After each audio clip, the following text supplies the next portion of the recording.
about to experience a post-apocalyptic thriller unlike anything you've heard before.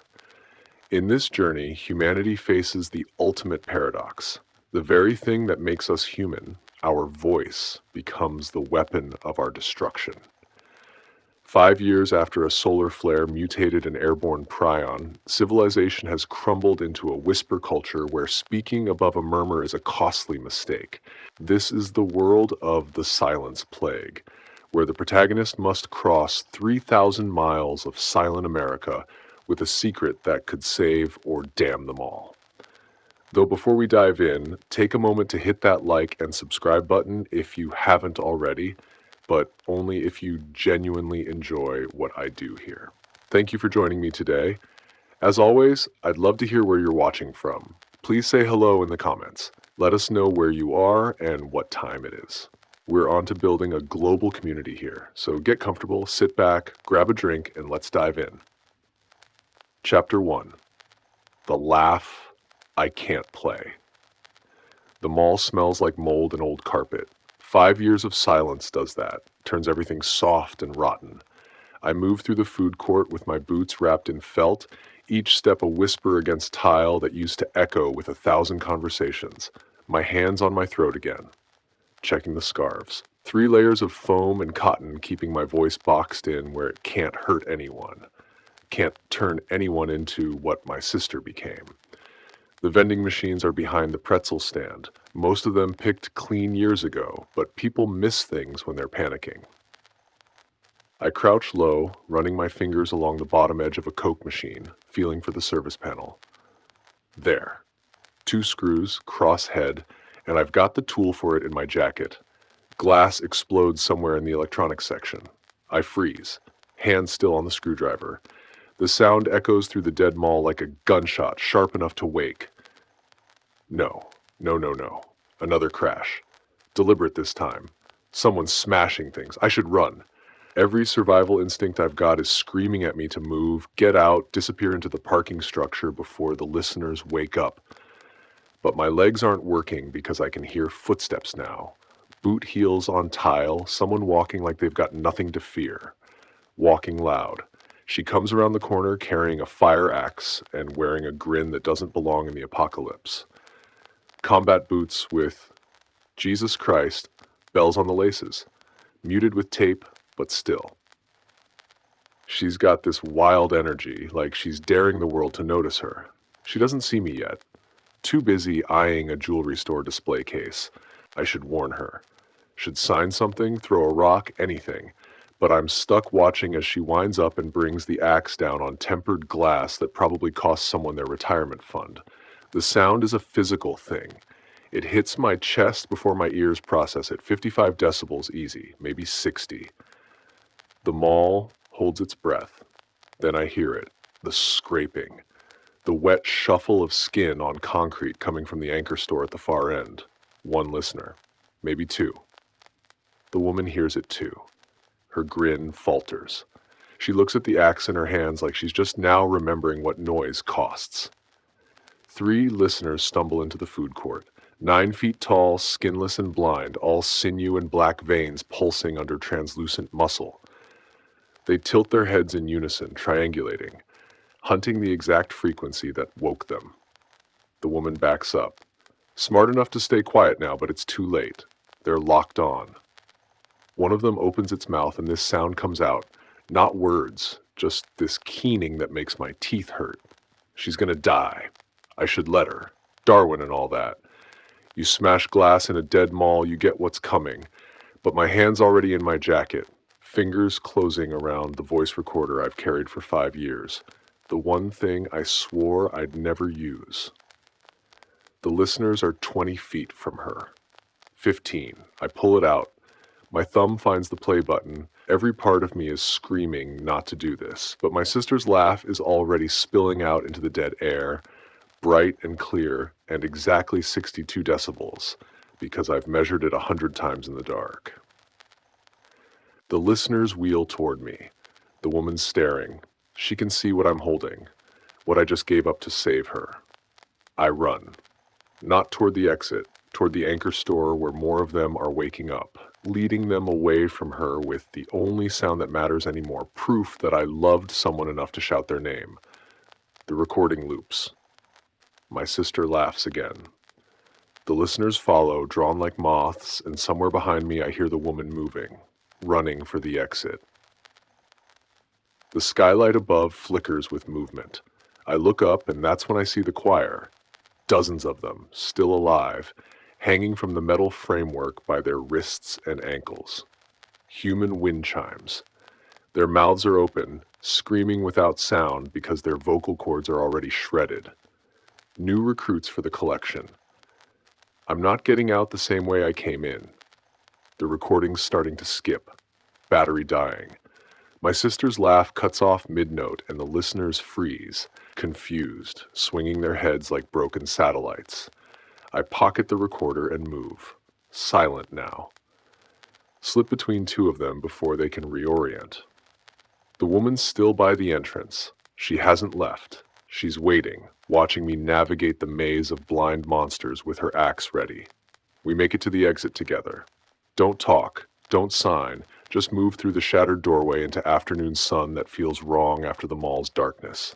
She stops on the curb, stares at me, really looks at the scarves, the foam-lined jacket, the way I'm touching my lips like I need to remind them to stay closed.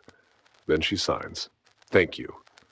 I should walk away, should disappear before she decides I'm useful, before I start thinking she might be. But I just used the one thing I promised I'd never touch. Played my sister's laugh like a weapon, and this stranger with bells on her boots knows I've got sound on tap. She'll never let me stay silent again.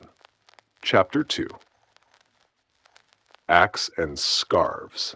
The arcade's been dead longer than most of the mall. No windows, no light, just darkness thick enough to taste. We've been sitting here for maybe an hour, long enough for my heartbeat to slow, long enough to remember how to breathe without expecting claws. She's across from me. I can hear her shifting, leather jacket creaking, boots scuffing concrete. Every movement deliberate, like she's making sure I know she's still there. The sign language comes out of the darkness, her hands catching the faint glow from my phone screen. Danielle. Friends call me Danny. I don't sign back, just adjust the scarf around my throat, checking for gaps. She waits. Patient. Then her hands move again. "You have a name, or should I call you Scarves?" "Leo." "Better." She shifts, and I catch the outline of her pulling something from her pack. Glass clinks. She holds up a Coke bottle, full, somehow still sealed, and offers it across the space between us. I stare at it. Last time I shared anything with someone was, I don't remember.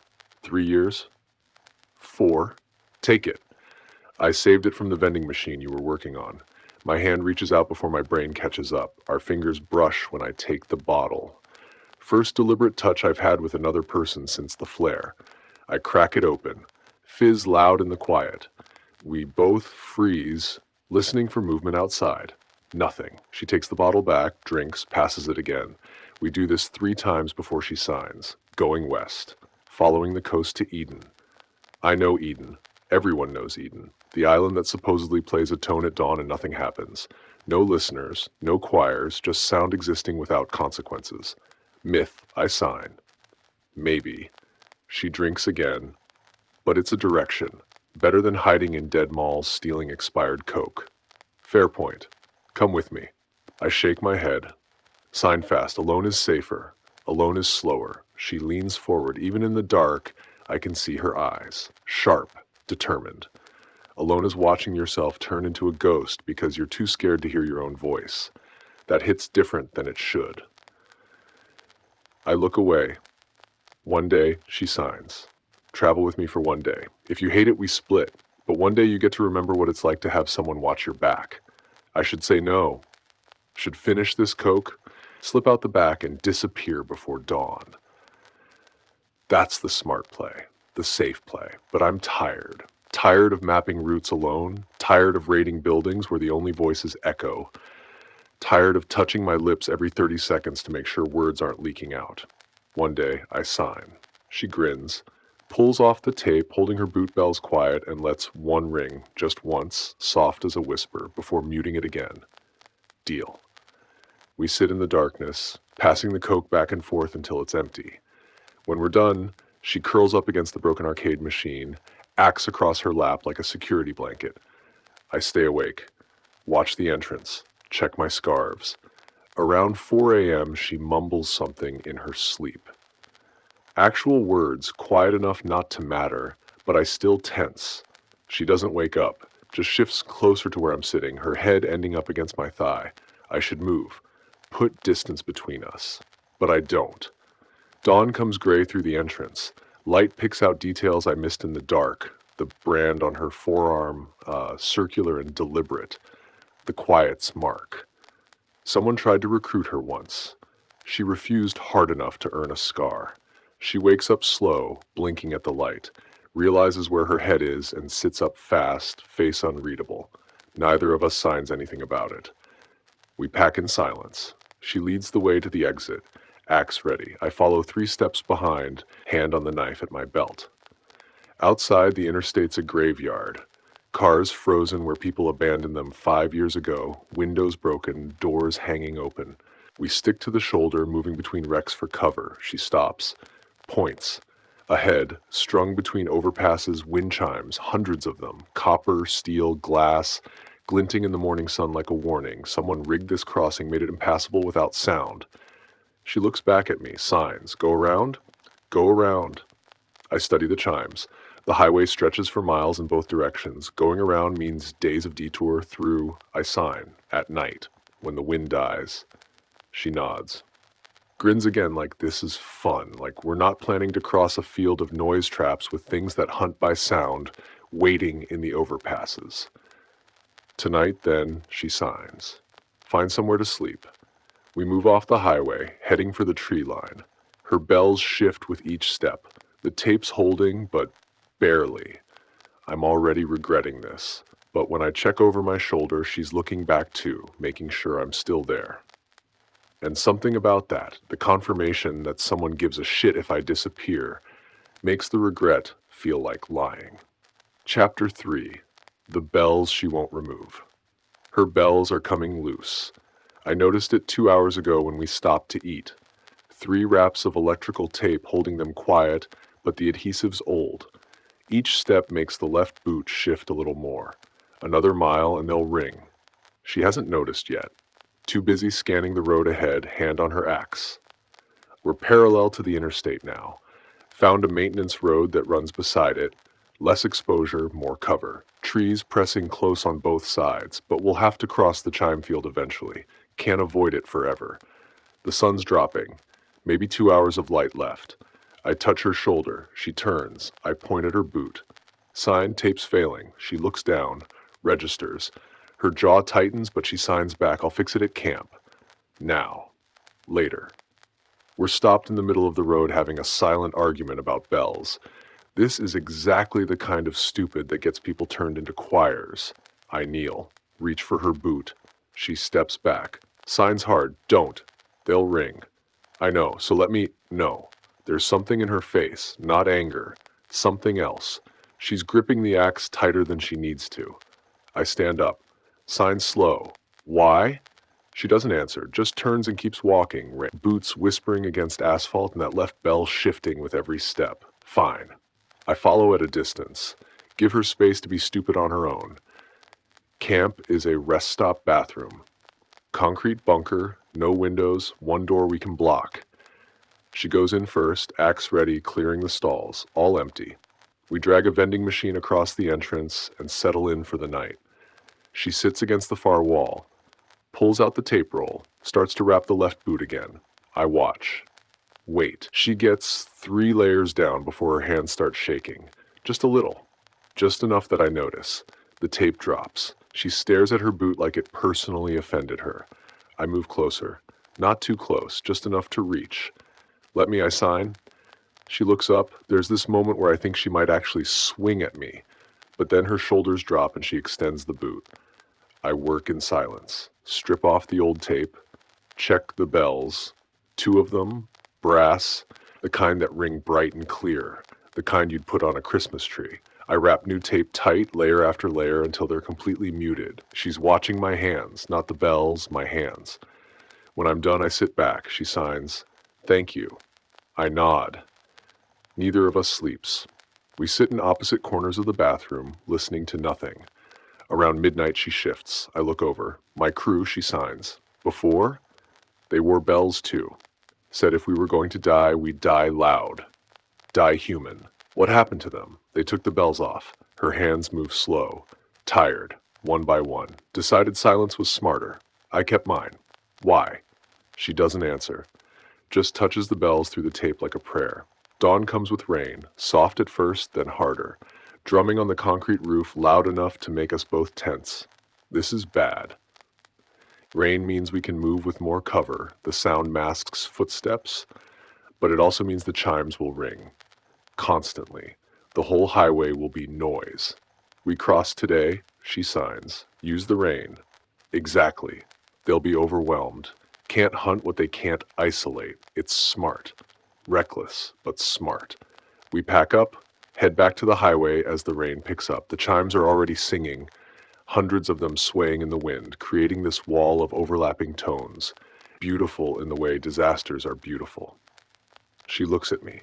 Signs, stay close. We step onto the highway. The chimes are louder up close. My teeth hurt from it. But she's right, it's chaos. No clear direction, just noise everywhere.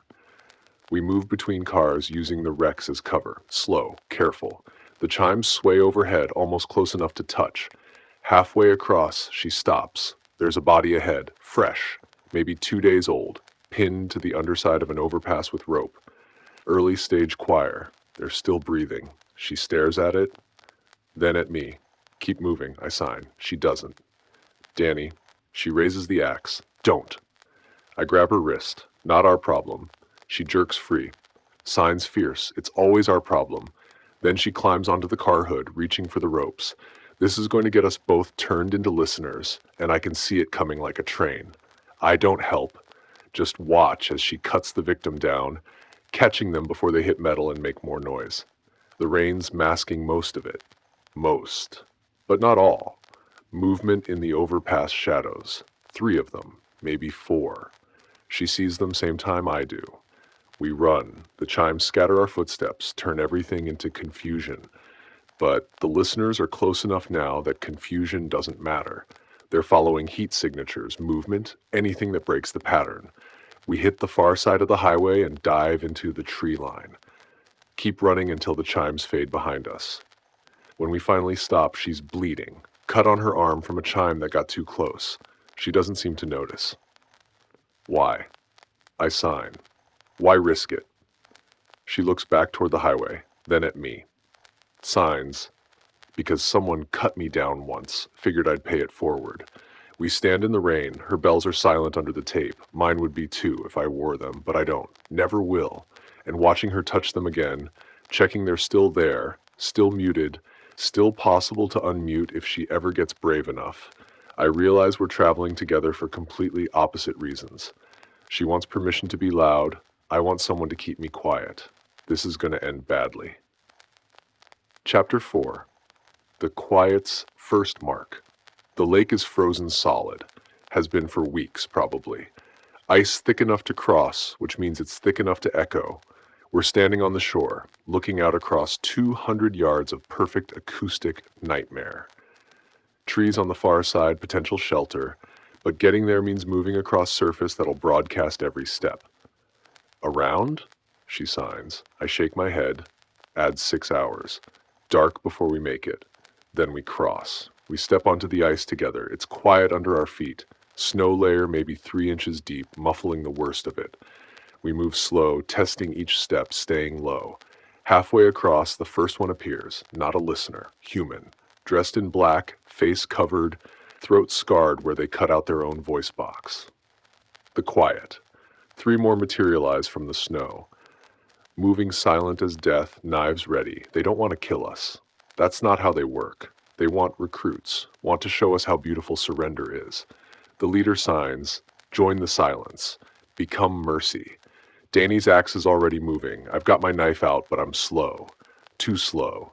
One of them is on me before I can process, blade coming from my throat, not to kill, but to cut.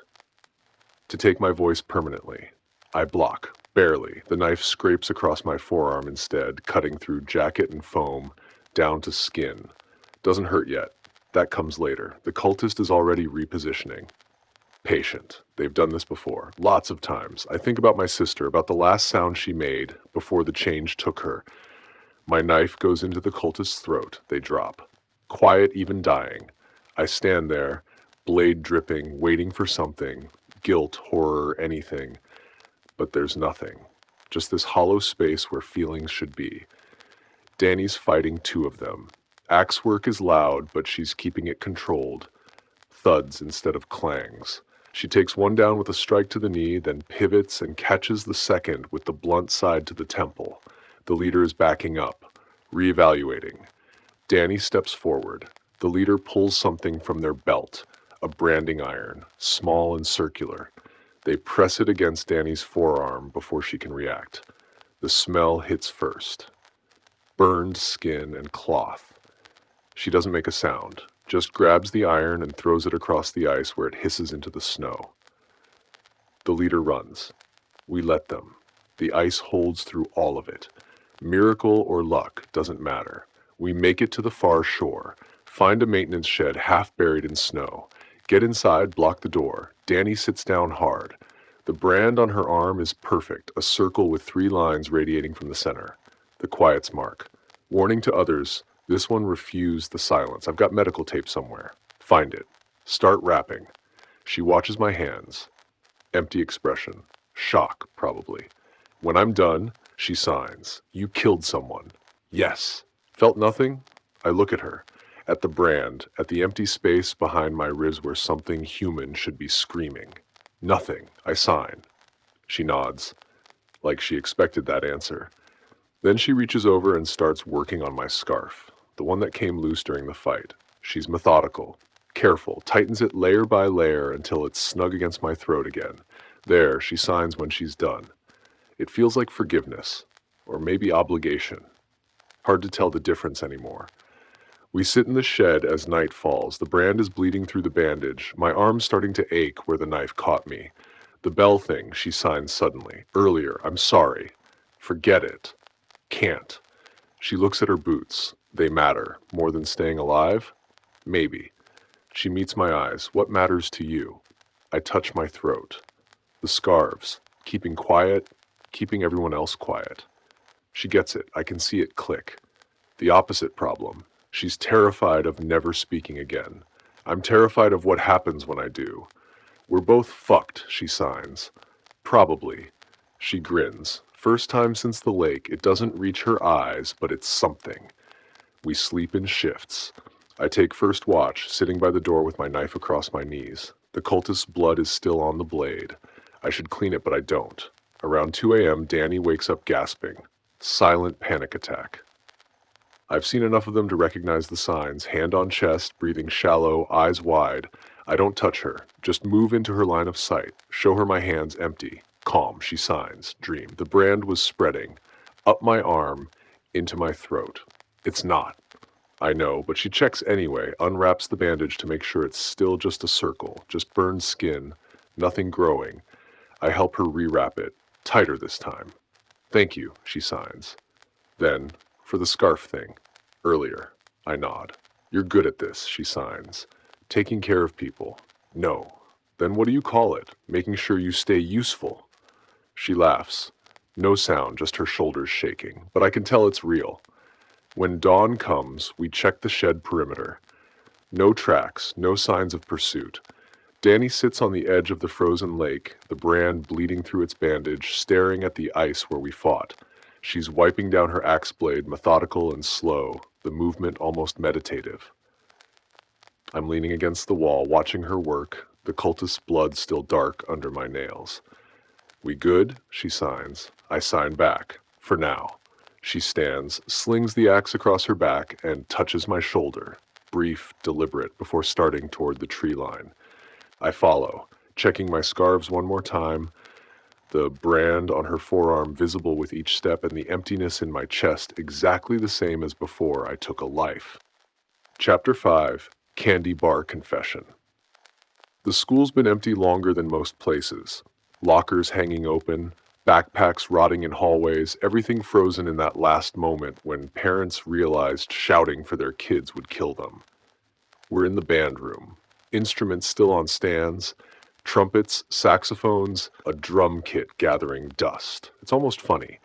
All these things designed to make noise, sitting silent. Danny found the vending machine. One candy bar left, wedged in the mechanism. She worked it loose with her knife, and now we're sitting on the floor splitting it. She breaks it in half, hands me the bigger piece. I try to give it back. She pushes my hand away. Signs? Eat. The chocolate's stale, but it's sugar. Energy. I take a bite and pass it back. We go like this, back and forth until it's gone. My fingers are sticky. Danny holds out her hand, palm up. I look at her. She signs, "Write something." With chocolate? Why not? Fair point. I use my thumb to write on her palm. "How long since you talked?" Really talked?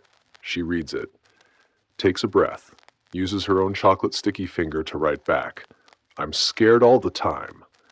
The words sit there between us. Brown letters on pale skin. I should write something back, something comforting or useful. But I've got nothing. So I just nod. She leans back against the wall, studying her palm like the words might change if she looks hard enough. "What about you?" She writes on my palm. "What scares you?" "This." I gesture vaguely at the space between us. "Caring what happens to you." She smiles. Writes, "Too late." "Yeah, probably." We sit there until the chocolate dries, then she shifts, moving closer, and rests her head on my thigh. I freeze. Last time someone touched me like this, deliberate, trusting, not transactional, I can't even remember. Before the flare, definitely. Before I learned that caring about people means watching them turn into monsters. Her breathing evens out. She's falling asleep. I should move, create distance, but I don't. My hand hovers over her shoulder, almost touching, then drops to my lap. Compromise. The PA system crackles. We both jolt upright. Danny's got her axe, I've got my knife. Silence, then children's laughter. High and bright, and exactly the wrong thing to hear in an empty school. It's recorded. Has to be. But it's playing at maybe 70 decibels, loud enough to wake anything in a half-mile radius. PA system. I sign. Someone rigged it. Where? Main office, probably. We move fast, through hallways lined with crayon drawings and safety posters. The laughter follows us, echoing off tile and lockers. Main office is locked. Danny kicks the door. Once, twice. Third time it splinters. Inside, the PA console is jerry-rigged to a solar battery. Timer set to trigger at sunset. There's a note taped to the speaker. "Sorry, needed a distraction." Someone used this as bait. Drew listeners here deliberately so they could scavenge somewhere else. Smart, cruel, effective. I start disconnecting wires. How long? Danny signs, 2 minutes, maybe less. The laughter cuts to screaming. Someone's child, probably. Recorded during the first panic. Before parents learned silence was survival. My hands are shaking. Can't help it. Danny reaches past me, yanks the main power cable. Silence drops like a hammer. We stand there, breathing hard, listening for movement outside. Nothing yet. "We should go," she signs. Yeah, but neither of us moves. The band room felt safe, contained. Out here in the hallway, every shadow could be a listener. Every dark corner a choir waiting to expand. The roof, I sign. Wait until dawn. They see worse in daylight.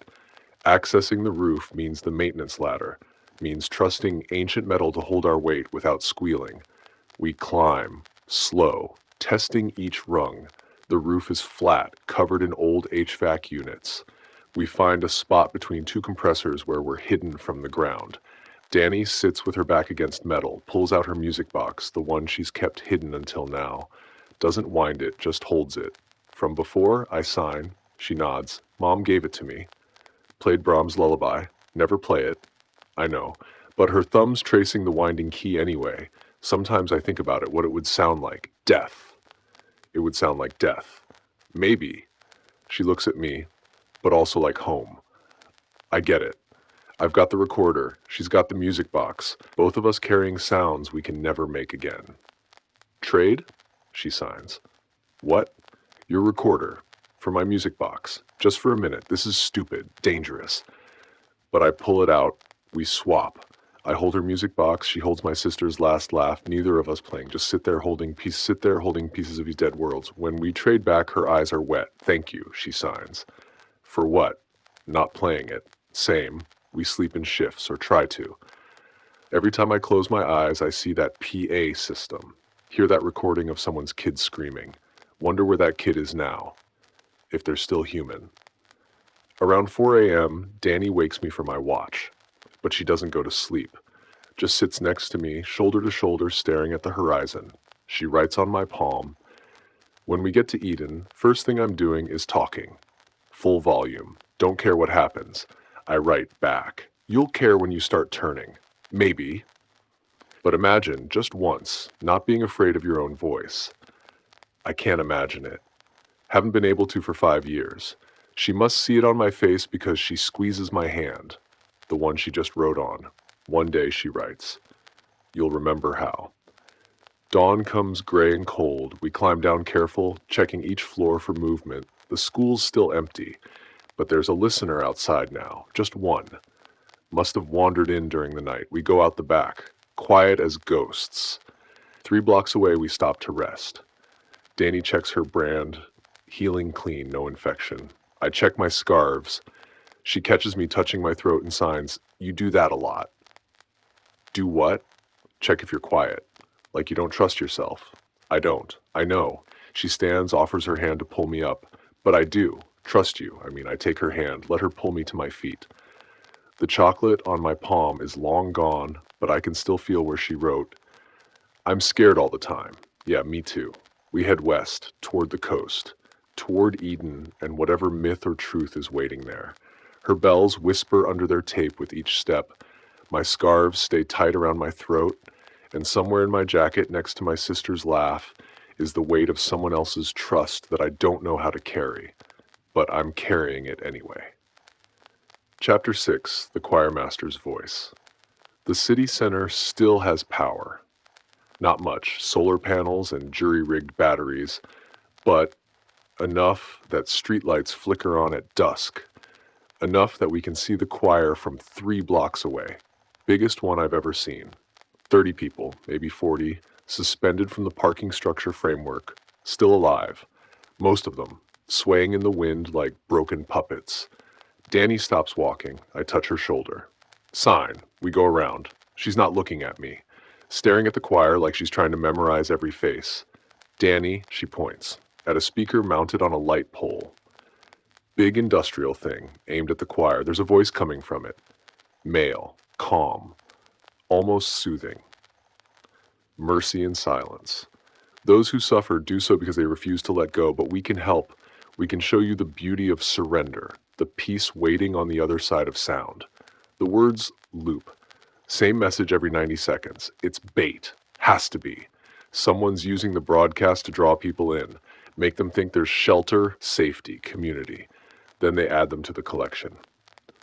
We leave, I sign. Now Danny's hands are shaking. She signs, I know that voice. What? My father. That's my fucking father. I look at the speaker again. The calm, measured tone, someone who sounds like they genuinely believe silence is salvation. Dr. Marcus Rowe. The name clicks. I remember hearing about him before the flare, lead researcher on prion diseases, published papers on cellular mutation, one of the people who was supposed to save us. Instead, he decided to finish the job. You sure? I sign. She nods. Not looking at me. Can't look away from the choir. Is he here? I don't know. Maybe. The broadcast loops again. Beauty of surrender. Danny starts walking toward it. I grab her arm. Sign hard. Don't. I have to know. Know what? That your father's insane? We already know that. She jerks free. Signs. If he's here, I can stop him. Or he stops you. Either way, it ends. This is the problem with traveling together. With caring. She's going to get herself killed, and I'm going to follow her because the alternative is walking away and wondering for the rest of my life if I could have helped. I hate this. Fine, I sign. But we don't engage. We watch, we learn, then we leave. Deal. We circle the parking structure, stay low, Use burned-out cars for cover. The choir victims are worse up close. Some of them are crying, silent tears, mouths working without sound. Others have given up, just hanging there, waiting. The speaker's on the second level. We take the stairs, checking each landing. No cultists, no guards, just the broadcast and the choir and us. Danny finds the control box. Solar battery, timer, simple setup. She could disable it in 30 seconds, but she's frozen, staring at the speaker like it might answer questions she hasn't asked. I tap her shoulder. Sign. Do it or don't, but decide. She reaches for the wires, stops, her hands shaking too hard to grip anything. I move to help, and that's when I see her face. She's not scared, she's breaking. 5 years of silence and survival, and now hearing her father's voice promising mercy through surrender, it's too much. I take her hand, hold it until the shaking stops. He left us, she signs. After the flare, just disappeared. Mom thought he died. I thought he was trying to fix things. Maybe he thinks he is. By making more choirs, I don't have an answer for that. The broadcast loops again. The pain you feel is attachment. Let it go. Let everything go. Become the silence. We should cut them down, she signs. The choir. Give them mercy. Too loud. They'll scream. They're already screaming. We just can't hear it. She's right, but cutting them down means noise, means drawing every listener in the area, means maybe becoming part of the next collection. Your call, I sign. She looks at the choir, at the speaker, at her hands, then she starts cutting wires. The broadcast dies mid-sentence. Silence rushes in to fill the gap. We wait, listening for response. Movement. Anything. Nothing. Now we run. I sign. We take the stairs 3 at a time, hit ground level and keep moving. Put 6 blocks between us and the parking structure before we stop. Danny's crying, no sound, just her shoulders shaking and tears cutting tracks through grime on her face. I don't touch her, just stand close enough that she knows I'm there. When she's done, she wipes her face and signs. He's hunting people, building these things on purpose. Yeah. Why? Because he thinks it's mercy. It's not mercy. It's hell. To him, it's the same thing. She stares back toward the parking structure. The choir's still there, still suffering. We didn't save them, just killed the voice that promised salvation. I'm going to find him, she signs, when this is over, when we reach Eden or die trying. I'm going to find my father, and I'm going to make him remember what sound costs. Okay, you don't have to help. I know, but we both know I will. Because that's what this is now. Not just survival, not just traveling together. Something else. Something that looks like purpose, even though it's probably just 2 broken people pointed at the same target. We find shelter in a bank. Vaults open, empty except for dust. We barricade the entrance and sit in the dark. Danny writes on my palm, "Thank you for not leaving." I write back, "You do the same. Maybe, maybe not. Honest." I appreciate that. We sit in silence. My throat itches where the scarves press too tight, but I don't adjust them.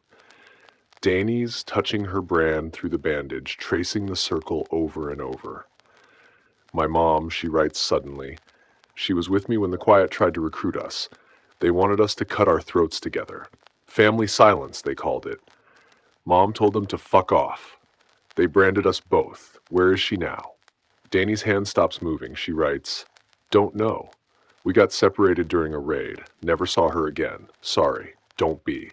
She taught me how to say no, how to keep my voice even when it's dangerous. That's more than most people got." I write, "My sister taught me the opposite, that sometimes the best gift you can give someone is silence." She tell you that? No. I learned it watching her turn. Danny takes my hand, doesn't write anything, just holds it. We stay like that until dawn. 2 people sitting in an empty vault, holding on to each other in the dark, while somewhere in the city her father's voice loops from a different speaker, promising peace to anyone desperate enough to listen. When morning comes, we leave the bank. The parking structure is visible from the street. The choir's still there, but smaller now. Some of them let go during the night, couldn't hold on without the voice telling them it was worth it. Danny doesn't look, just adjusts her axe and starts walking west. I follow, checking my scarves, touching my throat, making sure silence is still possible. Because the alternative, hearing my own voice promise mercy while building hells, that's the thing I'm most afraid of. More afraid than listeners. More afraid than choirs. More afraid than anything except the possibility that I already sound exactly like her father and just don't know it yet. Chapter 7. The Music Box Choice. The alley is narrow, brick walls on both sides, dumpsters blocking sight lines. We're moving through it because the main street is too exposed. Danny's checking her pack again. Third time in an hour. What? I sign. Music box. Can't find it. When'd you see it last? This morning. Bank vault. We're 6 blocks from the vault now. She must have dropped it during the move. Go back? I sign. She looks at the alley behind us, at the distance we'd have to cover, then shakes her head. Not worth it. But her hand keeps going to the empty spot in her pack where it should be. Muscle memory searching for something that's not there. We keep moving. Then the music starts. Behind us. Maybe 2 blocks back.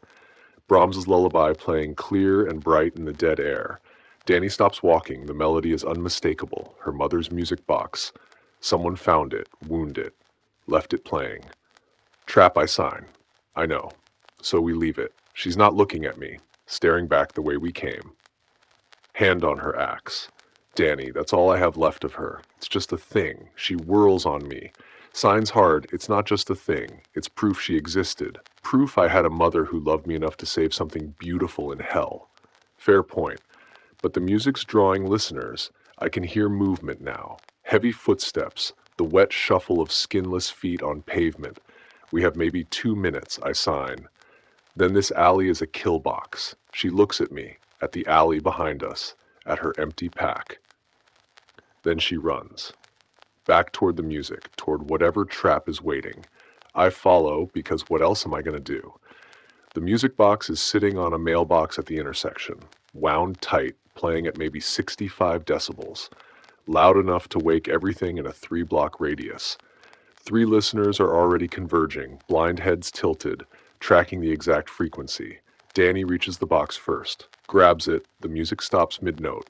The listeners freeze, confused. Now we run, I sign. She's already moving, but the box is still wound, 1 bump and it'll start again.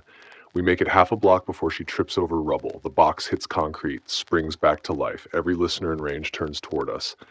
I grab Danny's arm, pull her up, give it to me, I sign. What? The box? Give it to me. No, I take it from her hands. Don't ask, just take. Then I run. Not with her, away from her. Toward the subway entrance half a block north, the listeners follow the sound, follow me. Behind me, Danny's signing something, probably cursing me out, but she's safe. That's what matters. The subway entrance is dark. I take the stairs 3 at a time, the music box playing in my hand like a grenade with the pin pulled. The tunnel below is frozen, not flooded, frozen. Ice coating everything, rails, platform walls, perfect acoustic chamber. The music echoes, multiplies, becomes 10 music boxes, 20 all playing at once. The listeners pour down the stairs behind me. More than I thought.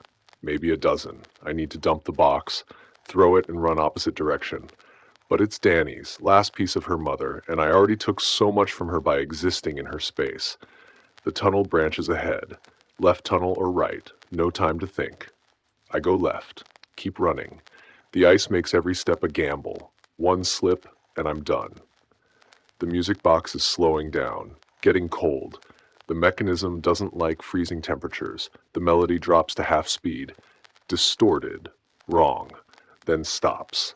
I'm in complete darkness. Complete silence.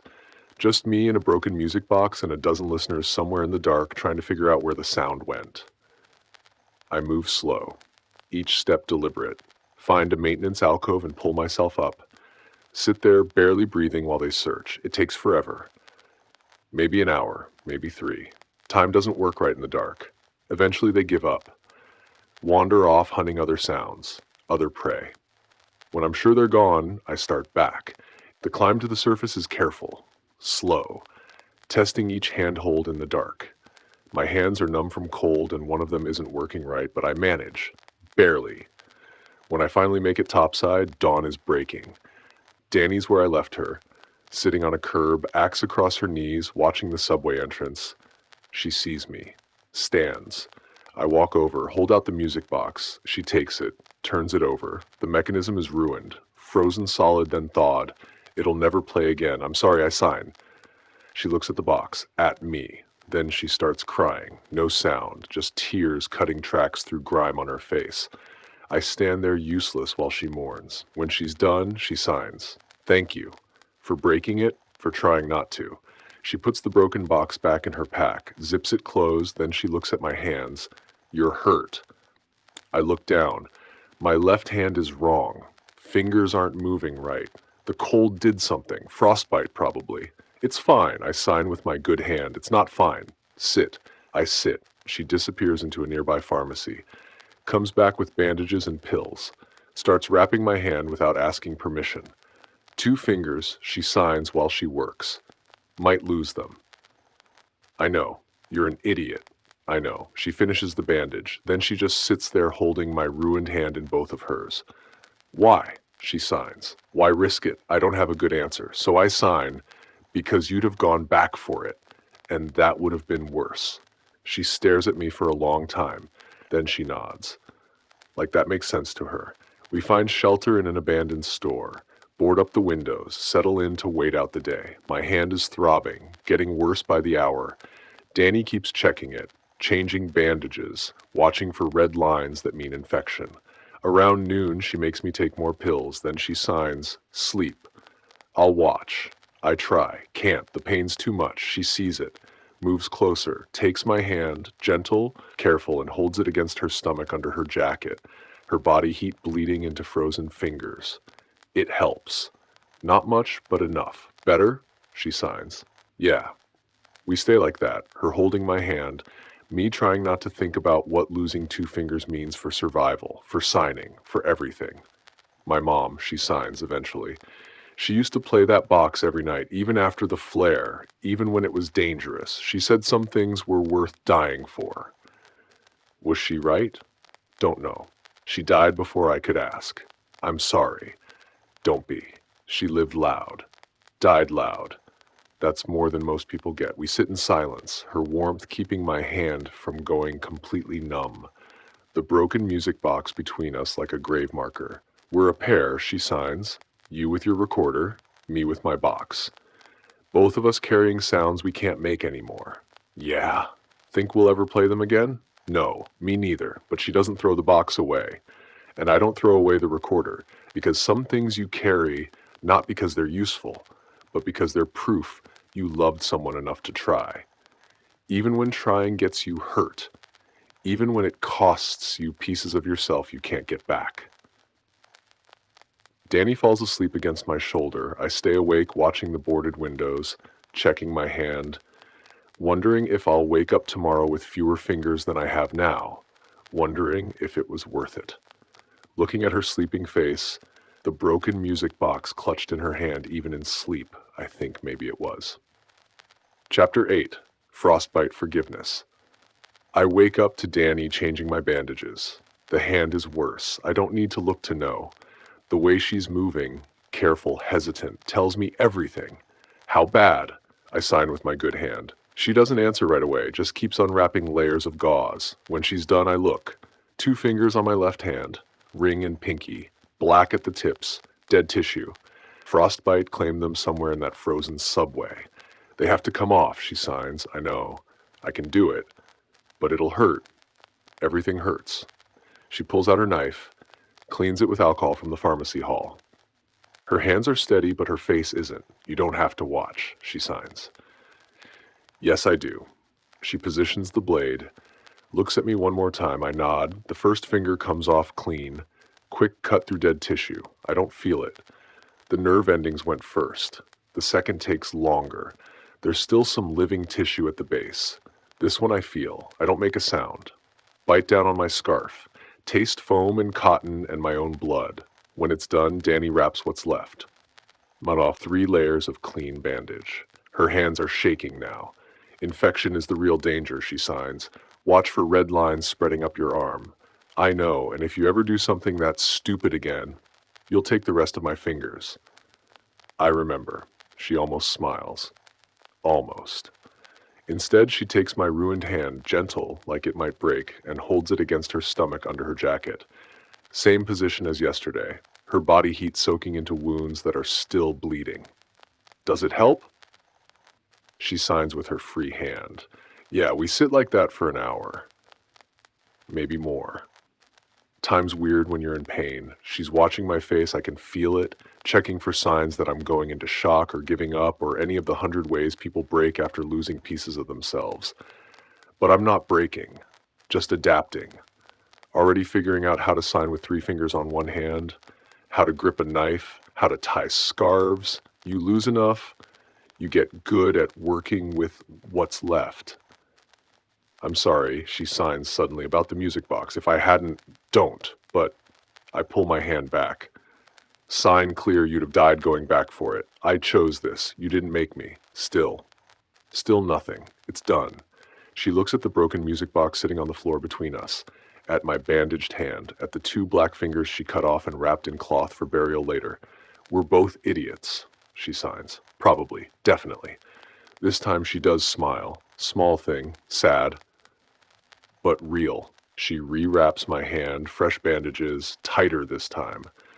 Then she signs something I don't expect. I'm scared. Of what? That I'm going to get you killed. That every time I make noise or take risks or refuse to let things go, you're going to lose more pieces trying to save me. Then stop taking risks. Can't. It's who I am. I know. So what do we do? I look at my hand, at the space where 2 fingers used to be, at her holding it like it's something precious even though it's ruined. We keep going. I sign and hope we run out of road before we run out of pieces. She nods. Like that's exactly what she needed to hear. We stay in the store through the night. She changes my bandages twice more, checks for infection, feeds me pills. Around 3 a.m., I wake up gasping, pain finally breaking through whatever chemical barrier the medication built. Danny's there immediately, hand on my good shoulder, grounding me. Breathe, she signs. I try. Can't quite manage it. She takes my ruined hand, not gentle this time, firm, deliberate, holds it against her stomach and presses it there. Feel that? She signs. That's me breathing. Match it. I focus on her breathing, the rise and fall under my hand. Eventually mine sinks up. Better? She signs. Yeah.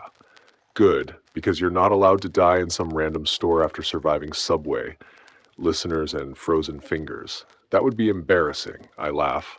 Hurts like hell, but I do it anyway. She grins. Then she does something unexpected. She takes my good hand and places it against her collarbone, right where her pulse is. Feel that? She signs. I nod. That's what you saved. By being an idiot with the music box. By losing fingers. You saved that. Her pulse is steady under my palm. Strong. Alive. Was it worth it? She signs. I don't answer right away. Just feel her heartbeat. Count the rhythm. Then I sign with my ruined hand, clumsy, missing fingers, but she understands. Yes, she leans her head against mine.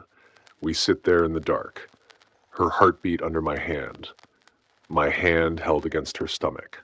2 people trading pieces of themselves to keep each other alive. When we get to Eden, she signs eventually. First thing I'm doing is screaming your name. Full volume. You'll turn into a listener. Maybe, but at least I'll die saying something true. I want to argue, tell her that's stupid, that survival means silence, that we've come too far to throw it away on sentiment. But my missing fingers are proof that sometimes the stupid choice is the only one worth making. So I just sign, okay. When we get to Eden, you can scream my name, and I'll scream yours back. She stares at me, then she pulls me into a hug. Hard enough that my hand protests. I don't care. Deal. She signs against my shoulder. Deal. When dawn comes, we pack up. My hand is still bleeding through the bandages. Danny wraps it again. Then she signs. You need a sling. Keep it elevated. I need to use it. You need it to not fall off. Fair point. She makes a sling from her spare shirt, ties it around my neck. My hand sits against my chest. Elevated. Useless. How do I sign? I sign one-handed. Carefully, We leave the store, head west. My hand throbs with each step. Danny checks it every mile, watches for red lines, for fever, for any sign that infection is taking hold. But I'm okay, mostly. The pain's manageable. The loss is harder. Every time I try to sign and my missing fingers aren't there, I remember the subway, the music box, the choice I made.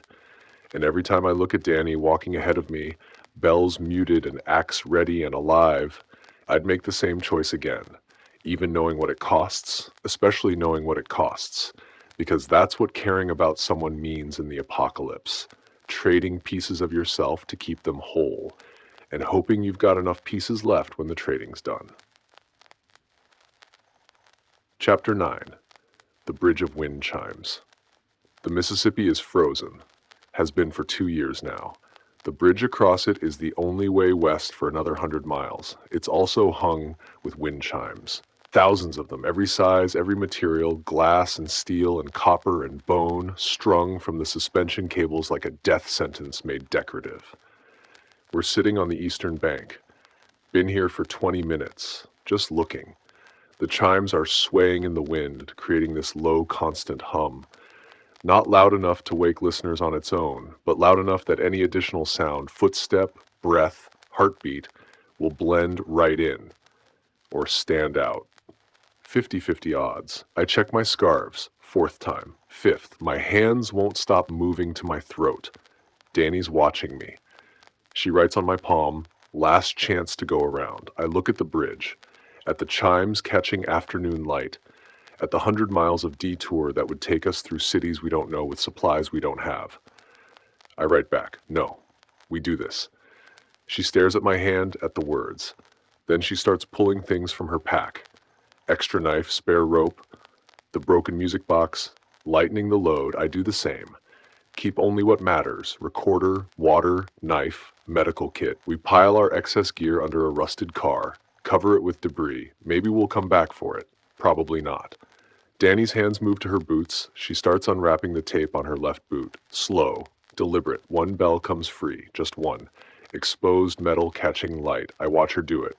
Should stop her. Don't. She looks at me. Signs. If we're doing this, we do it honest. Fair point. Ready? I sign. No, she stands anyway. You? No. We step onto the bridge. The sound changes immediately. The hum gets inside your chest, makes your teeth ache. It's not one tone, but hundreds overlapping. High glass notes mixing with low copper resonance, mixing with bone rattles that sound like dry laughter. The deck is iced over in places. We move slow. Test each step. My left boot finds a patch of black ice, starts to slide. I catch myself, but the ice cracks. Sharp sound cutting through the chime hum. We both freeze.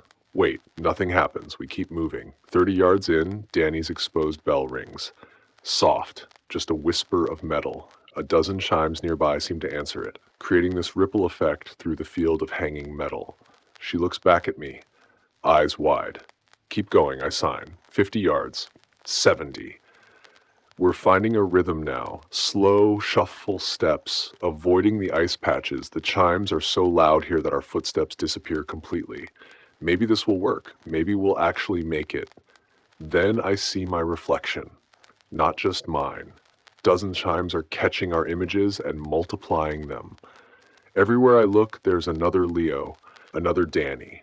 Ghost versions of us trapped in copper and glass. One chime swings close to Danny's shoulder. Too close. I reach out, catch it with my ruined hand. The metal is freezing. The impact sends pain shooting up my arm where the missing fingers used to be. But it stops, doesn't touch her. I hold it until it settles, then let go. The chimes smell wrong up close, like rust and old copper and something else, something organic. I don't want to think about what touched these before they became decoration.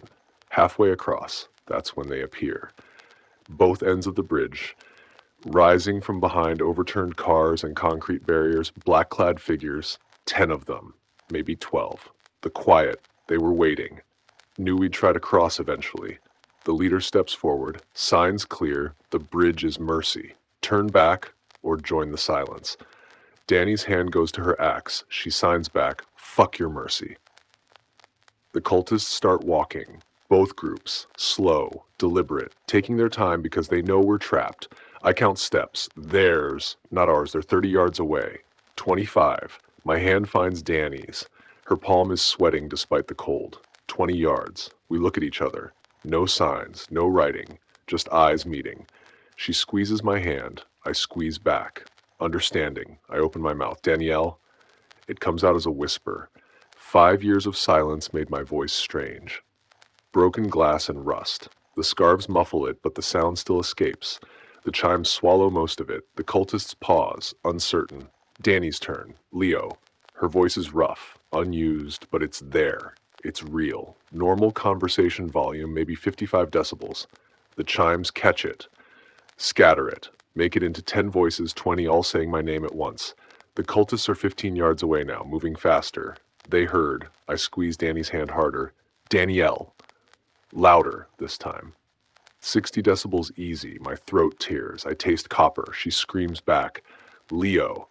The chimes explode with sound, our voices mixing with metal and glass and wind, everything blending together in chaos. The cultists stop, covering their ears, trying to isolate the sound.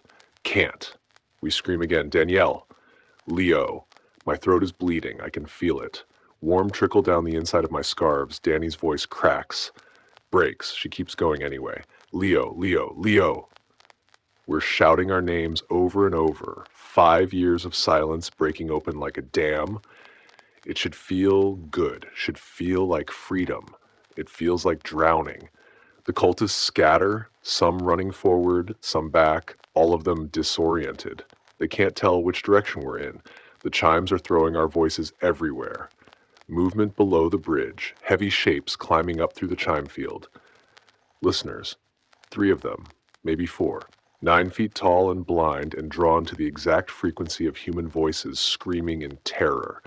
They're climbing the suspension cables, using the chimes themselves as handholds. Run, I sign. But we can't stop screaming. If we go quiet now, the listeners will lock onto us. We're committed to noise, so we run while shouting. Danielle. Leo. My legs are moving. Danny's beside me. We're still holding hands, sprinting across ice and metal deck while screaming ourselves raw. A cultist lunges from behind a car. Danny doesn't slow down, just swings her axe one-handed, catches them in the shoulder. They go down. We keep running, keep screaming. The far end is close now, 30 yards, 20. A listener pulls itself onto the deck ahead of us. Skinless, translucent muscle, head tilted in that wrong angle. Listening. I grab a chime, the closest one, copper bell the size of my fist. I swing it, hard. It rings. Pure tone, 65 decibels, right in the listener's direction. The creature's head snaps toward the sound. Away from us.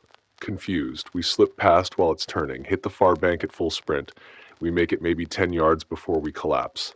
Can't breathe, can't think, just fall together onto frozen mud and lie there gasping. My throat is on fire. I'm coughing blood. It spatters on the ice in front of my face. Little red stars on white. Danny's signing something. I can't read it. Then I realize she's not signing. She's just moving her hands. No words. She tries to speak. Her mouth opens, but nothing comes out. Just this wheeze. Her voice is gone. She looks at me. Panicked. I point at her throat. Then mine. Sign with my good hand, both gone. It's okay, she signs back. Can't talk anymore. I know, we're alive. Are we? Fair question. We lie there, can't move, shock or exhaustion or both. The bridge is behind us. Listeners are still on it, trapped in the chime maze, swinging at sounds that echo from everywhere and nowhere. The cultists are gone, ran or fell or gave up. Doesn't matter. We're across. I start laughing. No sound, just my shoulders shaking, blood still on my lips. Danny sees me and starts laughing too, silent. Silent. We're lying in frozen mud, throats destroyed, voices gone. Laughing like this is the funniest thing that ever happened. Maybe it is. Maybe choosing to be loud in a world that kills you for sound is the best joke anyone ever told. After 10 minutes, maybe 20, we can move again. Danny sits up first, touches her throat, winces. I do the same. Everything below my jaw feels like meat. She signs. We did it. Yeah, we screamed. Yeah, together. I nod. She leans over and kisses me. Hard. desperate, tasting like blood and fear and something else I can't name. When she pulls back, my lips are bleeding worse. Hers too. Now we're even, she signs. For everything. The music box. The fingers. The silence. The sound. Yeah, we stand, slowly. Everything hurts. The bridge is behind us. The chimes are still singing, but quieter now. Like they're satisfied. Like they got what they wanted. We walk away from them. West. Toward the coast. Toward Eden and whatever's waiting there. Danny's voice is gone, but we crossed. We chose each other over silence. And somewhere in the distance, I swear I can still hear it. Our names, echoing through metal and glass and wind, proof we existed, proof we were here, proof we were loud enough to matter, even if it killed us. Chapter 10, Point of No Return. The boat keys are in a lockbox, combination lock, 4 digits. We're standing in what used to be a marina office, papers scattered everywhere, maps marked with routes that no one will ever take. Danny's trying combinations while I scan the shortwave radio. Static, always static. Then a tone. Single note, 3 seconds, exactly 60 decibels. Eden. Got it, I sign. Danny stops working the lock, comes over, I play it again. The tone is perfect, clean, no distortion. Underneath it, barely audible. A voice. Male. Calm. Her father, we listened to the loop 3 times. The tone, the voice, the promise. He's there, Danny signs. At Eden. Or he's hijacked the broadcast. Either way, we're going. You sure? She looks at me, at the radio, back to me. I'm sure I need to see this through. Sure, I want you with me. Everything else? She shrugs. We'll figure it out. The lockbox clicks open. She found the combination scratched into the desk drawer. 4 keys inside. 4 boats tied to the dock. Only one looks seaworthy. We take the keys, head down to the water. The boat is small. Fishing vessel. Outboard motor probably hasn't run in years, but we can row if we have to. Danny climbs in first, checks the hull, checks the oars. We'll make it, she signs. To Eden or to death? Yes, I laugh. Actual sound. Rough and small, but real. She hears it. Grins. We load our gear, not much. Packs, weapons, the things we can't leave behind. Before we cast off, I pull out the map, the only one we have that shows the coast. Danny takes it from me, looks at it for a long time, then she pulls out her lighter, the one that clicks. What are you doing? I sign. Burning the way back, she lights the map on fire. We watch it curl and char, turn to ash. When it's gone, she signs. Now we have to make it. No other choice. You're insane. Probably. She kisses me again, softer this time, like a promise. But so are you. We push off from the dock. The current takes us, slow drift toward the ocean. Behind us, the burning remains of the map scatter in the wind. Ahead, somewhere in the dark, an island. A tone, a voice that promises answers. And whatever happens when we get there, whether Eden is salvation or trap, whether Danny's father is prophet or monster, we're going. Together. Because that's what this is now. Not survival, not even revenge. It's 2 people who've been silent so long they forgot how to be human, choosing to be loud one more time, choosing each other, choosing the sound of possibility over the safety of silence. The boat rocks gently on dark water. Danny's hand is in mine. My scarves are loose around my throat. Her bells are uncovered, ringing soft with each wave. And for the first time since the flare, I'm not checking if I'm quiet. I'm just hoping we're quiet enough to make it to morning. That's the lie I'm telling myself. The truth is simpler. I don't care anymore if we make it. I just care that we're making it together. The shortwave crackles one more time. Eden's tone, her father's voice underneath. Danny squeezes my hand. We row toward it. Chapter 11, The Hospital That Harvests Voices. The hospital smells like bleach and old fear. We found it 3 miles off the main road, following tire tracks that shouldn't exist this far into the dead zone. A regional medical center, windows intact, parking lot swept clean of debris. Too clean. The kind of clean that means someone's maintaining it. Danny signs, could be supplies, could be a trap, I sign back. But we're low on everything. Antibiotics for my frostbitten fingers, bandages, anything that might slow the black veins if either of us gets infected. The brand on her forearm is healing poorly, the skin around it hot and angry. We go in through a service entrance. The halls are lit, actual working lights, humming fluorescent tubes that make my eyes ache after weeks of darkness. Someone has power, someone has organization. The first floor is empty. Gurneys lined up in neat rows, sheets crisp and white, no dust, no bodies. Just that chemical smell and the soft drone of ventilation. Too quiet.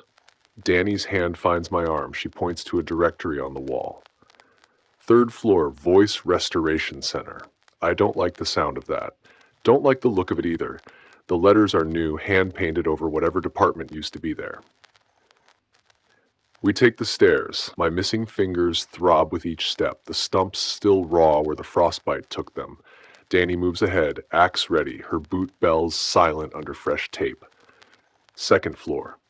Exam rooms converted into something else. I peer through a window and see a chair with restraints. Surgical tools laid out on a tray, a drain in the floor. My stomach turns. Leo, Danny's signing fast now. We need to leave, but the door at the end of the hall swings open, and 3 figures in surgical scrubs step out. They're not armed, they're smiling. Welcome, one of them signs. You're safe here. I don't believe them. But Danny's already moving forward, drawn by the promise of those words, and I can't let her go alone. They lead us to a waiting room. Coffee. Actual coffee, steam rising from ceramic mugs. Danny wraps her hands around one like it's precious, which it is. I don't touch mine. We help people, the lead surgeon signs. Her name tag reads, Dr. Chen. The silence took your voices. We take them the rest of the way. She explains it like it's reasonable, like it's mercy. They remove vocal cords completely, surgically, permanently. No more risk of accidental sound, no more fear, just peace. Danny's face goes pale. Her hand drifts to her throat. We've saved hundreds, Dr. Chen continues. The truly silent never turn, never trigger others. I'm on my feet before she finishes. We're leaving. But the door behind us is already closed, and the 2 orderlies flanking it aren't smiling anymore. You don't understand, Dr. Chen signs. We can see you're still attached to your voices, still clinging to the old world. But the old world is what created the listeners. Sound is the disease. We are the cure. Danny sets down her coffee. Her hand moves to her axe. Please, the doctor signs. We only want to help. The procedure is painless. And afterward, she smiles. Afterward, you'll never be afraid again. The orderlies move. Danny swings first, but they're ready for her. One catches the axe handle while the other drives something into her neck. A needle, fast and brutal. She drops. I lunge for her, but my missing fingers throw off my grip, and then there's a needle in my arm too, and the floor rushes up to meet me. And the last thing I see is Dr. Chen kneeling beside me, signing slowly so I'll understand. When you wake up, you'll thank us. I come back in pieces. Fluorescent lights, straps on my wrists, a tube in my mouth, holding my jaw open. The taste of rubber and antiseptic. My throat is exposed. I can feel air on it. They've removed my scarves, my jacket, everything. Just skin and the vulnerable cartilage of my voice box waiting for the blade. I thrash, but the restraints hold. My head is locked in place by a padded vise. All I can see is the ceiling and the surgical light aimed at my throat. Footsteps. Dr. Chen leans over me, already gloved, a scalpel in her hand. Don't fight, she signs with her free hand. It only takes a moment, and then you'll never hurt anyone again. The blade descends and stops, because something is happening outside the room. Shouting. No, not shouting. Something rawer than that. A sound I haven't heard in 5 years, full-throated and desperate and impossibly loud. Danny, she's screaming. The scalpel clatters away. Dr. Chen's face twists in horror as she realizes what that sound means, what it's calling. I hear the distant crash of glass breaking, then another, then a chorus of them as listeners answer the summons. The straps. I need to get out of these straps. My hands are useless, but my teeth aren't. I bite down on the mouthpiece and wrench my head sideways, hard enough to taste copper where the vise cuts my temple. Once, twice. The lock mechanism gives on the third try, and I'm twisting free, tearing my right wrist out of its restraint with pure adrenaline. The hallway is chaos. Surgical staff running, silent screams on their faces as the first listener crashes through a window at the end of the corridor.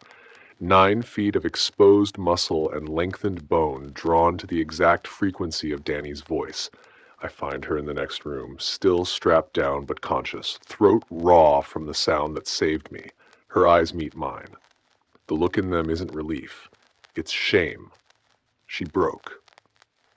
She used her voice, her one irreplaceable weapon, as a distraction. For me. I cut her loose. Her legs buckle, the sedative still in her system. I catch her, and we move. The window at the end of the hall. 3rd floor, but there's a maintenance ladder outside. Danny can barely stand, leaning on me with her full weight. Behind us, the listeners are tearing through the surgical ward, drawn not just by her scream, but by the sounds of their feeding. We hit the ladder. She goes first, half climbing, half falling. I follow, and my missing fingers slip on the rungs, and I nearly lose my grip, but then we're down, we're in the parking lot, we're running. Behind us, the hospital collapses inward. Not from the listeners, from the charges the surgeons must have rigged a fail-safe. Destroy the evidence if the perimeter's breached. The explosion sends us sprawling. Gravel bites into my palms. My ears ring. When I look up, Danny is staring at her hands. "You screamed," I sign. She doesn't answer. "You screamed for me." Still nothing. But her shoulders are shaking, and I realize she's crying without sound, the way she did when she recognized her father's voice on the choir's loudspeaker. The way people cry when they've lost something they can't name. I don't know what to say. 5 years of keeping everyone at knife distance, and now this woman tore her own throat raw to keep me breathing. I put my hand on her back. Just that. Just touch. She leans into it. We stay like that until the ringing stops, until the smoke clears, until we can walk again. Then we head west, toward the coast, toward Eden. But something's different now. She sacrificed her silence for me, and I don't know how to carry that debt. I don't know if I deserve to. Chapter 12, The Frozen Choir. The hockey arena rises out of the snow like a dead tooth. We found it by accident, followed a frozen creek to avoid a quiet patrol, and ended up at the loading dock, the big rolling doors sealed with ice. Danny's the one who spots the maintenance hatch, small enough to squeeze through, hidden behind a snowdrift. Inside, it's darker than anything, the kind of dark that has weight. I click on the flashlight, low battery, won't last long, and sweep the beam across the ice. The choir hangs above the rink, hundreds of them, suspended from the rafters by chains and wire, their bodies frozen in mid-scream. Men, women, children. Mouths open, limbs splayed, frost coating their skin like lace. The ice preserved them, kept them alive, barely. I can see their chests moving, shallow and slow, hearts still beating under the cold. Danny grabs my arm, her nails dig in. I know what she's seeing before I follow her gaze. 3rd row from the center, just below the scoreboard. A woman with dark hair and Danny's jawline. Her mother. The beam trembles in my hand. The woman's eyes are open, moving. She sees us. She sees her daughter. Danny's already climbing before I can stop her. She scales the support beam like she's done it 1,000 times, like she's been rehearsing this moment every night since the flare. I follow, slower, one-handed, my missing fingers screaming as the cold metal bites into the stumps.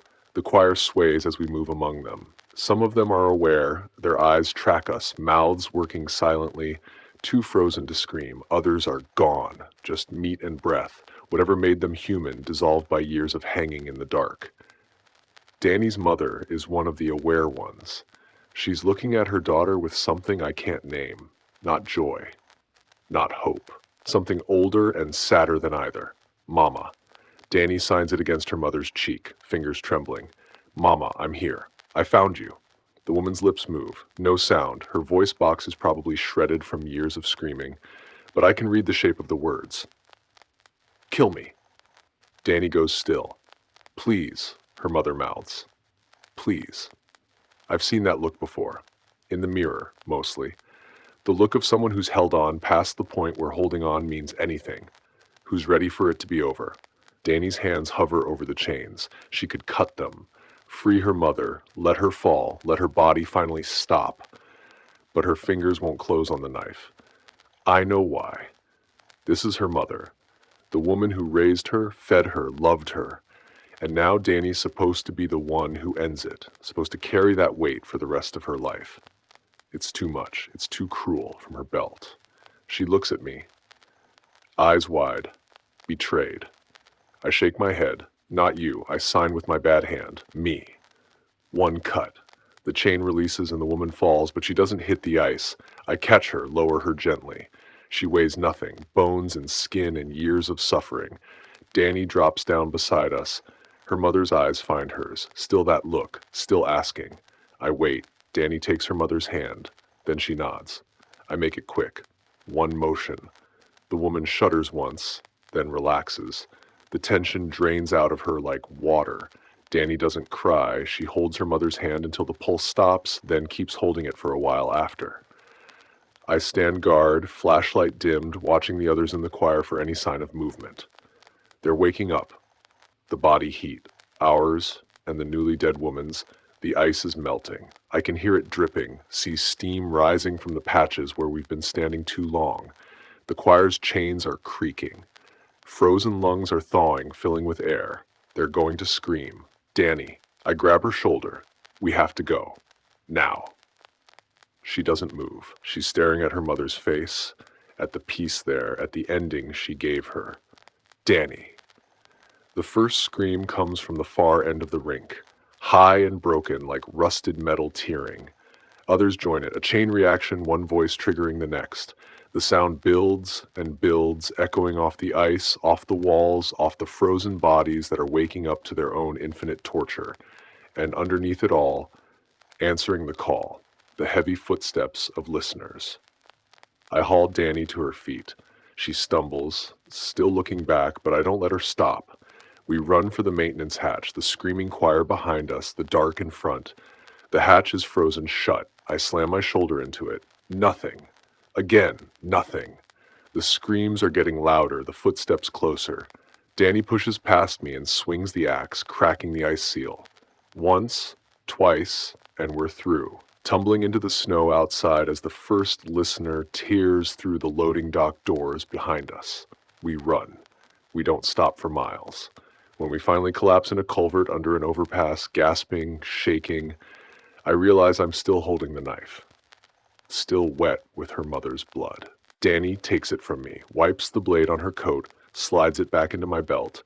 Her hands move. Thank you. I don't know what to say. I took her mother's life. I took her darkness into myself so she wouldn't have to carry it. But I'd do it again. Every time. She knows it too. She leans against me, her head on my shoulder, and we sit in the dark, listening to the distant screaming fade. Chapter 12:5. The Weight of Mercy. We walk for 6 hours before she looks at me. Not a glance. She's been doing those. Quick checks to make sure I'm still upright, still moving. This is different. This is her actually seeing me for the first time since the arena, since I cut her mother down. The cabin appears through the trees like an apology. Small, half buried in snow, chimney intact. I don't trust it. Nothing good just appears anymore. But Danny's already moving toward the door, and I'm too tired to argue. Inside, it's frozen, but intact. Canned food on shelves, a wood stove with kindling stacked beside it, 2 beds stripped to bare mattresses. Someone lived here once, someone who planned to come back. They didn't. Danny starts the fire without asking for help. I let her. My hands are useless anyway. The frostbites turn the stumps of my missing fingers into something that doesn't feel like part of me anymore. I sit on one of the mattresses and watch her work. She's efficient. Always has been. Kindling first, then larger pieces. Then she's adjusting the flue and the smoke is drawing properly and the room is filling with warmth I'd forgotten existed. When she's done, she sits on the other mattress. We don't speak. The fire crackles. Outside, wind pushes against the walls. I can feel her not looking at me. the specific weight of someone refusing to turn their head. "You should eat," I sign. She doesn't respond. "Danny, don't." Out loud. Barely a whisper, but out loud. Just don't. I drop my hands. The fire burns lower. She feeds it without looking at me. I try to remember the last time I slept, really slept, not the half-conscious dozing we do in shifts, and I can't. My body feels like it belongs to someone else. I must drift off because the next thing I know, she's kneeling in front of me. Her hands are wet, warm. She's got a pot of snow melt heated on the stove, and she's unwrapping the makeshift bandage on my bad hand. "This is infected." She signs with one hand while the other holds my wrist. I know. "You should have said something. Would it have mattered?" She doesn't answer. Just cleans the wound, what's left of my finger edges that never healed right after the subway. The water stings, then burns, then settles into something almost soothing. Her touch is careful, clinical, the way you'd treat a stranger. But she's doing it. That's what matters. "I could have done it." She signs when she's finished wrapping the fresh bandage. "I should have. She was my mother." "You shouldn't have to carry that." "And you should?" I don't have an answer. She sits back on her heels. The firelight catches the brand on her forearm. The quiet's mark, still red and angry. We're both scarred now, both carrying things we didn't ask for. "I keep seeing her face," Danny signs, when it was over. She looked peaceful. She was. Did it hurt? No. I don't know if that's true, but it's what she needs to hear. She's quiet for a long time. The fire pops, a log shifts, sending sparks up the flue. "I don't blame you," she says finally, out loud again, so soft I almost miss it. "I want to. It would be easier if I could, but I don't." Something loosens in my chest, something I didn't know I was holding. "Thank you," I sign. She shakes her head. "Don't thank me. I'm not..." She stops. Starts again. "I'm not ready to forgive. Not yet. But I don't blame you. It's enough. For now, it's enough." She moves to the other mattress, pulls a moth-eaten blanket over herself, and turns toward the wall. I should sleep. I should let the fire die down and take first watch and do all the things that keep us alive. Instead, I sit there watching her breathe, the curve of her shoulder under the blanket, the way her hair falls across the pillow, the small sounds she makes as she settles, not quite snoring, not quite sighing, just present, alive. I killed her mother 12 hours ago, took her darkness into myself so she wouldn't have to carry it, and now she's sleeping 6 feet away from me, trusting me enough to close her eyes. I don't deserve that trust, but I'm going to earn it. The fire burns down to embers. I feed it once, twice, keeping the room warm while she sleeps. Sometime before dawn, I hear her get up, feel her cross the space between us. She lies down next to me, not touching, not quite, just close enough that I can feel the warmth of her through the blanket. "I'm still angry," she whispers. "I know, but I don't want to be alone tonight." Neither do I. She falls asleep with her back against my shoulder. I stay awake until sunrise, listening to her breathe, counting the seconds between each exhale. In the morning, we eat the canned food cold. Pack what we can carry. Check the map for the next waypoint. She meets my eyes when we step outside. Still angry, still grieving, but still here. We walk west. Chapter 13, The Boy Who Speaks Backward. The boy doesn't make sense. He's maybe 8 years old, filthy, skinny as a wire, and he's talking. Out loud. Full sentences. Standing in the middle of a clearing next to a half-collapsed radio tower, chattering away like sound can't touch him, except the words come out wrong. Not wrong like an accent, wrong like they're backwards, reversed. He says "Ulla" instead of "hello," says "pla" instead of "help." Every syllable flipped, every word inside out. Danny and I freeze at the tree line. She's got the axe up. I've got my hand on my knife, the knife that still smells like rust, and her mother, no matter how many times I clean it. The boy sees us, waves.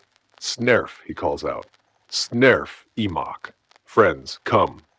I don't trust it. Could be a trap, some new game the Quiet are playing using a kid as bait. But Danny's already stepping forward, drawn by him the way she was drawn by that hospital, that promise of something safe. The boy meets us halfway. Up close, he's even stranger. Eyes too bright, movements too quick, like a bird. He smells like smoke and pine sap. Enumi, he says, tapping his chest. Enumiot et esaisid. Immune. Immune to the disease. I don't believe him. The prion doesn't have immunity. It's airborne, mutated, unstoppable. Everyone who breathes is infected. The only question is whether you make enough noise to trigger the change. But this kid's been talking for at least 5 minutes and nothing's coming. No black veins, no footsteps in the forest, just the wind and his backwards voice. He gestures toward the radio tower, points up. Sretimarap nede, he says. Sretimarepa rof uoi. Eden parameters, for us. The tower's antenna is still intact. I can see the power cables running to a generator at the base, old military hardware that's been patched and repaired a dozen times. If the kid's telling the truth, if there's actually a working transmission up there, it might have the coordinates we need. We climb. The boy goes first, scaling the ladder like he's done it every day of his life. Danny follows. I bring up the rear, my bad hands slipping on the rungs, wind cutting through my jacket where my scarves used to be. At the top there's a small platform with a radio set, analog equipment, dials and switches, a reel-to-reel tape deck playing a looped message. The boy flicks a switch and the speakers crackle to life. Eden's tone. 3 seconds of sound, 60 dB, broadcasting on a shortwave frequency. It's real. After everything, the malls and the bridges and the frozen choirs, it's actually real. Danny's writing down the coordinates. Her hands are shaking. The boy watches us with those 2 bright eyes. Then he signs. Eden fixes the immune. I stop. What do you mean? I sign back. The children who talk wrong. They take us there, make us quiet forever. The hope in Danny's face curdles. She's been writing so fast, so desperate to believe, and now she's looking at this kid, this survivor who can speak without consequence, and seeing what Eden really wants to do with him. Not cure the prion, not save the immune. Silence them. Make sure nobody ever speaks again. The boy is still signing. My sister went. She does not talk backward now. She does not talk at all. I feel sick. The whole journey, 1,200 miles of terror and loss, and the destination is just another version of the hospital. Just another group of people who think the answer is to cut out what makes us human. Below us, movement in the trees, the quiet. They're surrounding the tower's base, dozens of them, black-clad and silent. I can see the scars on their throats where their voice boxes used to be. They're not attacking. They're waiting. The boy looks down at them without fear. Yim Ilimov, he says. My family. Oh no. Danny grabs the axe. I grab her arm. There are too many. If we fight, we lose. But if we stay, we're trapped. The radio. The coordinates. I tear the paper from Danny's hand and stuff it in my jacket. Then I point to the far side of the platform where a maintenance cable runs down to an adjacent building.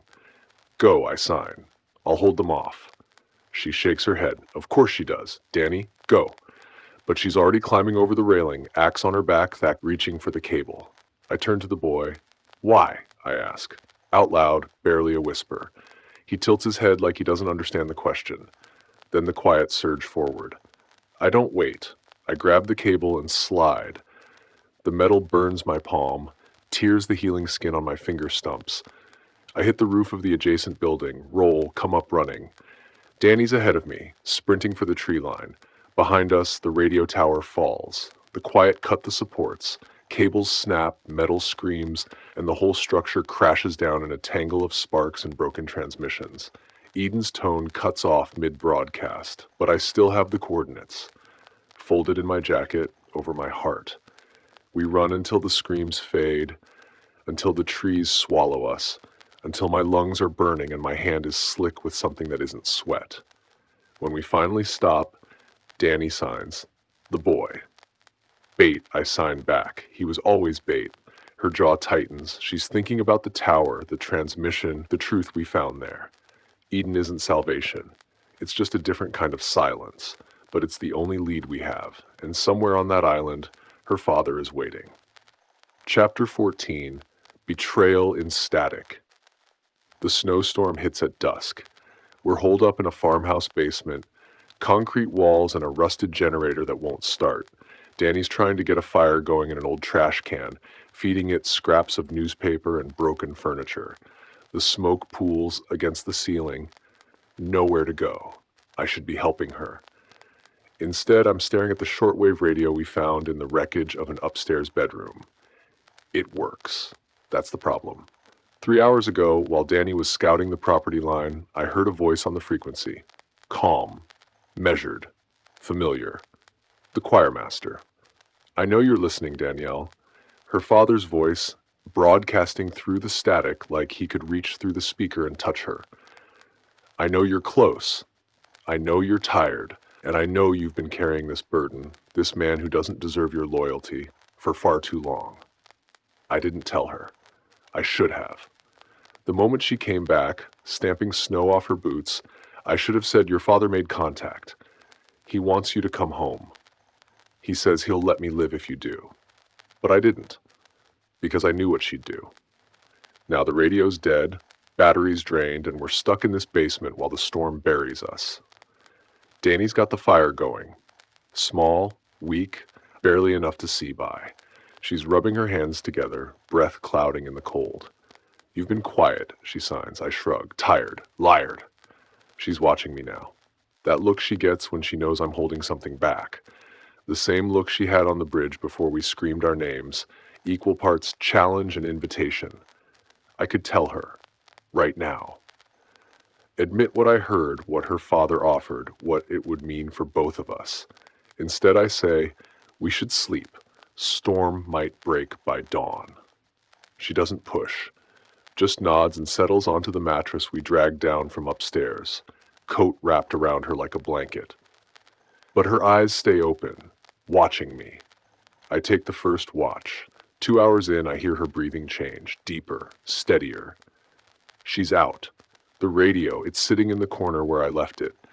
Dead, useless, except it's not, because I kept one battery, palmed it when she wasn't looking, just in case. I tell myself I'm checking the frequency for survivors, for news, for anything that might help us reach the coast. But when I slot the battery in and turn the dial, I already know whose voice I'm going to hear. Understand that I'm not your enemy. There he is. The enemy is sound, the choirmaster continues. The enemy is the lie that connection is worth dying for. I'm offering you peace, Danielle. Real peace. The kind that doesn't require you to scream yourself raw for a man who's already given up. My hand tightens on the radio. Come to Eden. Bring him if you must. I'll grant him mercy, a quick end, painless. And then you and I can begin the real work. The work your mother believed in before.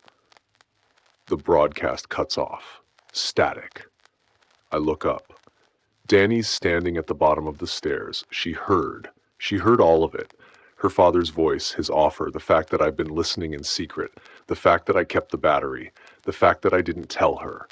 Her face is completely blank. Danny. She moves fast. The fire axe is in her hands before I can finish the sentence line, and for one cold second I think she's going to swing it at me. She doesn't. She swings it at the radio. The crash is deafening. Sparks fly. She hits it again and again, smashing it to pieces, destroying the only connection to her father and any chance of negotiation. When she's done, she's breathing hard. Not from exertion, from something else. You listened, she signs. Her movements are sharp, jerky. You listened and you didn't tell me. I was trying to protect you. From what? From knowing my father wants me back, from having a choice? You would have gone. Maybe. Her hands drop. Maybe I would have. But that was my decision to make. Mine, Leo, not yours. I don't have an answer for that. She looks at the wreckage of the radio, at me, at the empty space between us. Then she turns and climbs the stairs. I should go after her. Should explain, apologize, do something to close the distance. But my legs won't move. 5 years of keeping people at arm's length, and the moment someone gets close enough to hurt, I let her walk away. The basement goes quiet, just the pop and hiss of the dying fire. Just the storm outside, wind screaming through the gaps in the walls. I find the handcuffs in my pack, left over from the hospital, snagged on our way out. I don't know why I kept them, but I know what I'm going to do with them now. The stairs creak as I climb. Danny's in the living room, sitting against the radiator, staring at the snow piling against the windows. She doesn't look at me. I sit beside her. Take her wrist, gently, carefully. She doesn't resist. Click. The cuff closes around her wrist, the other end around the radiator pipe. Now she looks at me. What are you doing? I pull the music box from my pocket. Her music box, the one I saved in the subway, the one she keeps like a talisman against abandonment. I set it on the floor, just out of her reach. You want to sacrifice yourself for me, I sign. You think if you go back to your father, he'll spare me. He won't. He'll use you to build the biggest choir the world's ever seen, and you know it. So I'm not giving you the chance. Her eyes go wide, then hard. Leo, I'm sorry. I stand. Walk to the door. Leo, the storm hits me like a wall. Snow and wind, zero visibility, cold so deep it burns. I keep walking. Behind me, the farmhouse disappears into white. Behind me, Danny is screaming my name without sound, straining against the cuffs, the music box glinting just beyond her fingers. I tell myself it's for her own good. Tell myself I'm protecting her. Tell myself this is the only way. But I know the truth. I'm running, the same way I've always run. And this time, I'm leaving behind the only person who ever made me want to stay. Chapter 14.5 The Library of Screams. The university appears through the snow like a ghost of the old world. We're not speaking. Haven't been since the farmhouse, since I heard her on the radio begging her father to spare me. She walks ahead, axe on her back, and I follow at a distance that feels like miles. But we need shelter. The storm's getting worse, and even anger can't keep us warm. The main building is a library. 4 floors of books and study carols, and the particular silence of a place that was always meant to be quiet. We enter through a shattered window, glass crunching under our boots. The smell hits me first. Not decay. Something older. Magnetic tape. Plastic. The particular mustiness of analog media left to rot. Danny sees them before I do.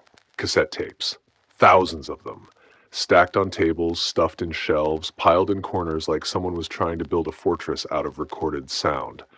Each one labeled in different handwriting. Dates, names, last words. Mom, final message, March 3rd.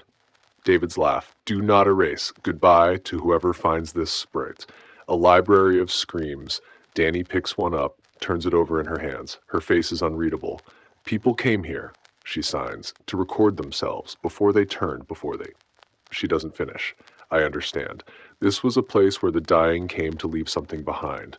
A voice, a message, proof that they existed before the silence took them.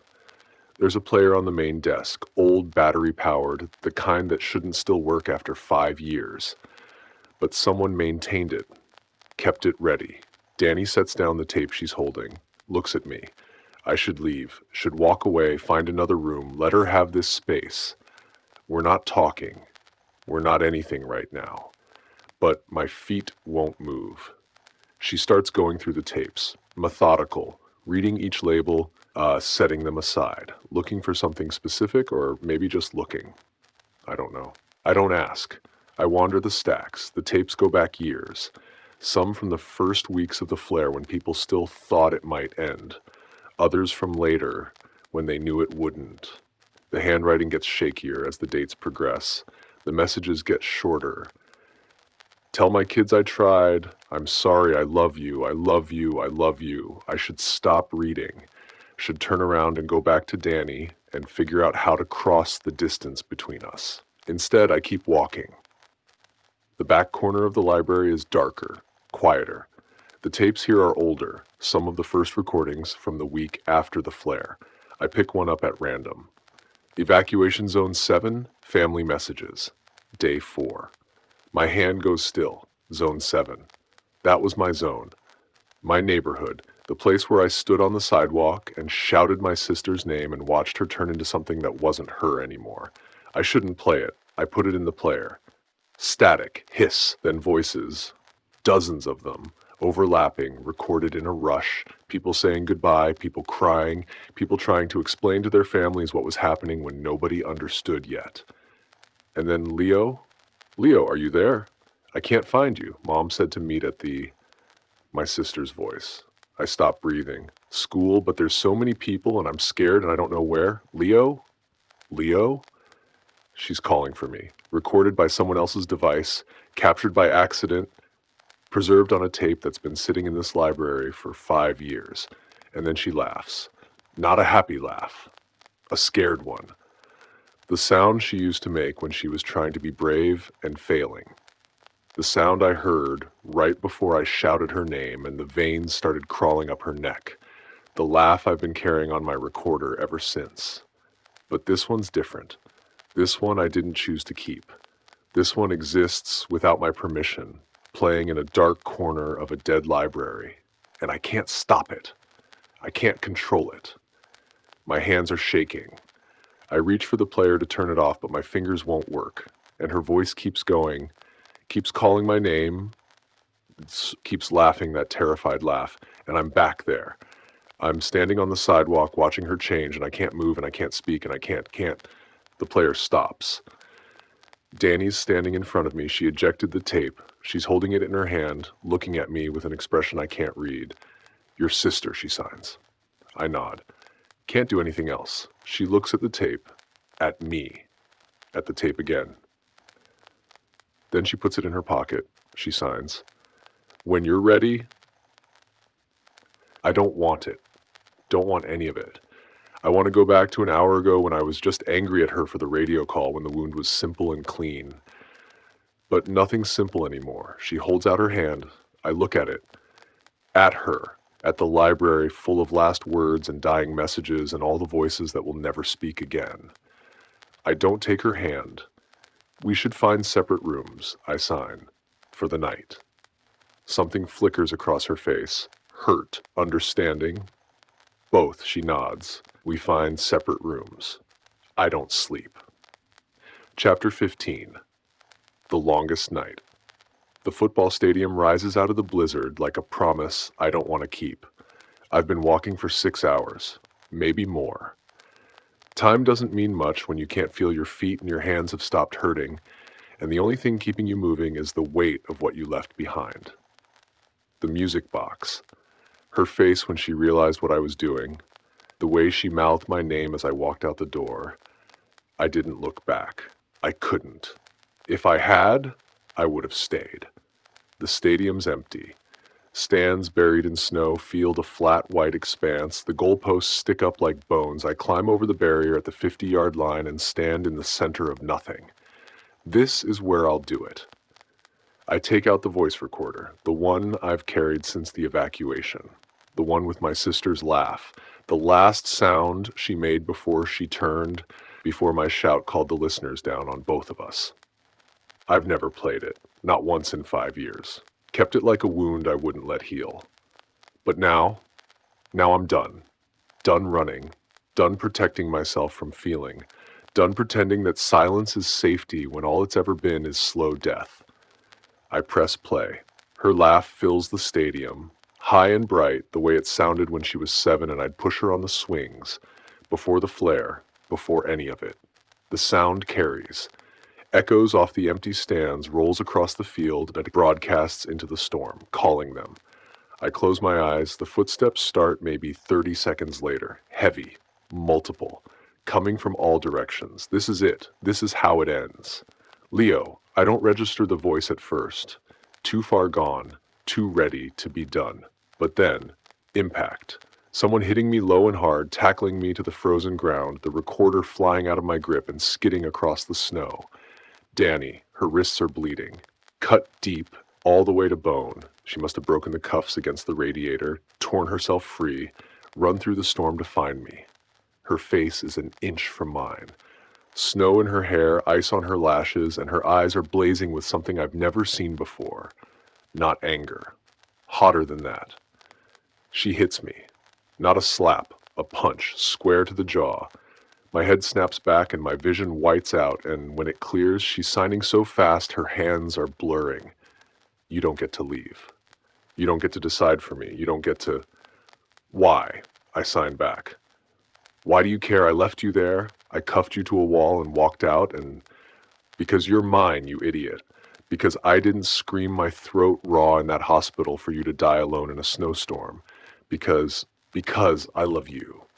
She says it out loud, full voice, no whisper. The words tear out of her like she's been holding them for years, and maybe she has. The listeners are close now. I can see them at the edges of the field, crawling over the barriers, drawn by the laugh and now by her shout. Dozens of them. She doesn't care. I love you, she says again, quieter but still out loud, and I'm not letting you go. Something breaks in me. Some wall I've been building since my sister turned, since the flare, since the first time I understood that connection meant loss. I grab Danny's coat and pull her close and kiss her. I'm sorry, I say against her mouth, out loud. I'm sorry, I'm sorry, I'm sorry. She's crying. I'm crying. We're both screaming now. Every word we've swallowed for 5 years pouring out in the open air while listeners close in from every direction. It doesn't matter. None of it matters except this. Her hands on my face, my voice in my throat, the truth finally said. The listeners hit the 50-yard line. Tunnel, Danny gasps. She's pointing to the player entrance, the dark opening at the base of the stands. Go. We run. The first listener swipes at my back, close enough to feel the wind of it. Another one cuts off our angle, and Danny takes its legs out with the axe, momentum carrying her through. I vault over its falling body and don't look back. The tunnel's narrow, dark, built for football players, not monsters. They can't fit. The three of us slam into the entrance just as the first listener tries to follow. Its shoulders catch on the walls, bones cracking against concrete. Behind it, the others pile up, clawing over each other, unable to push through. We keep running. The tunnel curves, slopes downward, opens into something larger. When we finally stop, Danny collapses against the wall and I collapse against her and we breathe. Just breathe. The screaming from the stadium fades. My sister's laugh is gone, buried under snow with the recorder. But Danny's heartbeat is loud in my ear, loud and steady and alive. We need to stop doing this, she signs against my chest. Doing what? Trying to die without each other. I laugh. It hurts. Deal, I say out loud. She smiles. Real, the first real one I've seen, and puts her head on my shoulder, and for the first time in 5 years, the silence doesn't feel like a cage. It feels like a choice. Chapter 15.5, The Quiet After Screaming. My throat feels like I swallowed broken glass. The tunnel curves ahead of us, dark and endless, and every breath scrapes against the rawness inside my chest. I haven't spoken, haven't made any sound at all, since we stopped running. But the damage is done. 5 years of whispers, and then I screamed everything I had into a football stadium while listeners closed in from every direction. Worth it. God, it was worth it.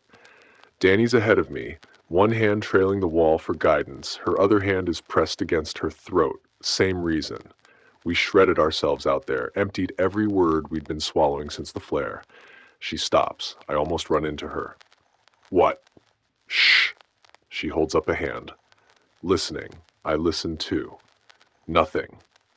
Just the drip of water somewhere deeper in the tunnel. The settling of old concrete. I think we're clear, she signs. For now. She turns to face me. In the darkness, I can barely see her. Just the outline of her jaw, the faint gleam of her eyes. You said you were sorry, she signs. I did. Screamed it, actually, over and over, while listeners poured into the stadium and she held me down and refused to let me die alone. I meant it. I know. Her hands drop. She's quiet for a moment. Then, I said something too. My chest tightens. Danny. I meant it. Out loud. Barely a rasp, but out loud. I need you to know that. I didn't say it because we were about to die. I said it because it's true. I don't know what to do with that. 5 years of keeping everyone at knife distance. 5 years of telling myself that attachment was just another way to get killed. And now this woman is standing in front of me in a pitch-black tunnel, voice destroyed, telling me she loves me like it's the simplest thing in the world. I don't know how to do this, I sign. Do what? This. Any of this. I don't know how to be someone who... She steps closer. Close enough that I can feel the heat of her, the way her breath fogs in the cold air between us. You already are, she says. You just don't know it yet. She kisses me. Not like the blood kiss after the bridge. Not desperate, not hungry. Soft, careful. Like she's asking a question and waiting for the answer. I give it to her. We stand there in the dark, mouths raw, throats ruined, holding on to each other like the tunnel might collapse if we let go. It's not romantic. We're filthy and exhausted, and we both smell like fierce sweat and old blood. But it's real. It's the most real thing I've felt in 5 years. When we pull apart, she's smiling. I can hear it more than see it. That was weird, she signs. Good weird? I'll let you know. We keep moving. The tunnel slopes downward, following some underground geography I don't understand. Water drips. Rats scatter ahead of us. Normal post-apocalypse ambiance. But something's different now. Her hand finds mine in the dark, interlaces her fingers with my remaining ones, careful of the stumps, careful of the bandage. We walk like that. I don't know how long. Time doesn't mean much underground. But at some point, she squeezes my hand and I squeeze back, and we both start laughing. Silent laughter. Shoulders shaking, air huffing through our noses, tears leaking from the corners of our eyes. I don't even know why. Nothing's funny, everything's terrible. We're lost in a tunnel after screaming ourselves hoarse in a suicide pact that somehow didn't take. But we're laughing. This is insane, she signs when she can breathe again. Completely. We're probably going to die. Probably. I'm glad it's with you. I don't have a response for that. So I just pull her closer, tuck her head under my chin, and let us stand there for a minute. 2 minutes. However long it takes for the laughter to settle and the reality to come back. Her voice is muffled against my chest. We should keep moving. Yeah, neither of us moves. Leo? Yeah?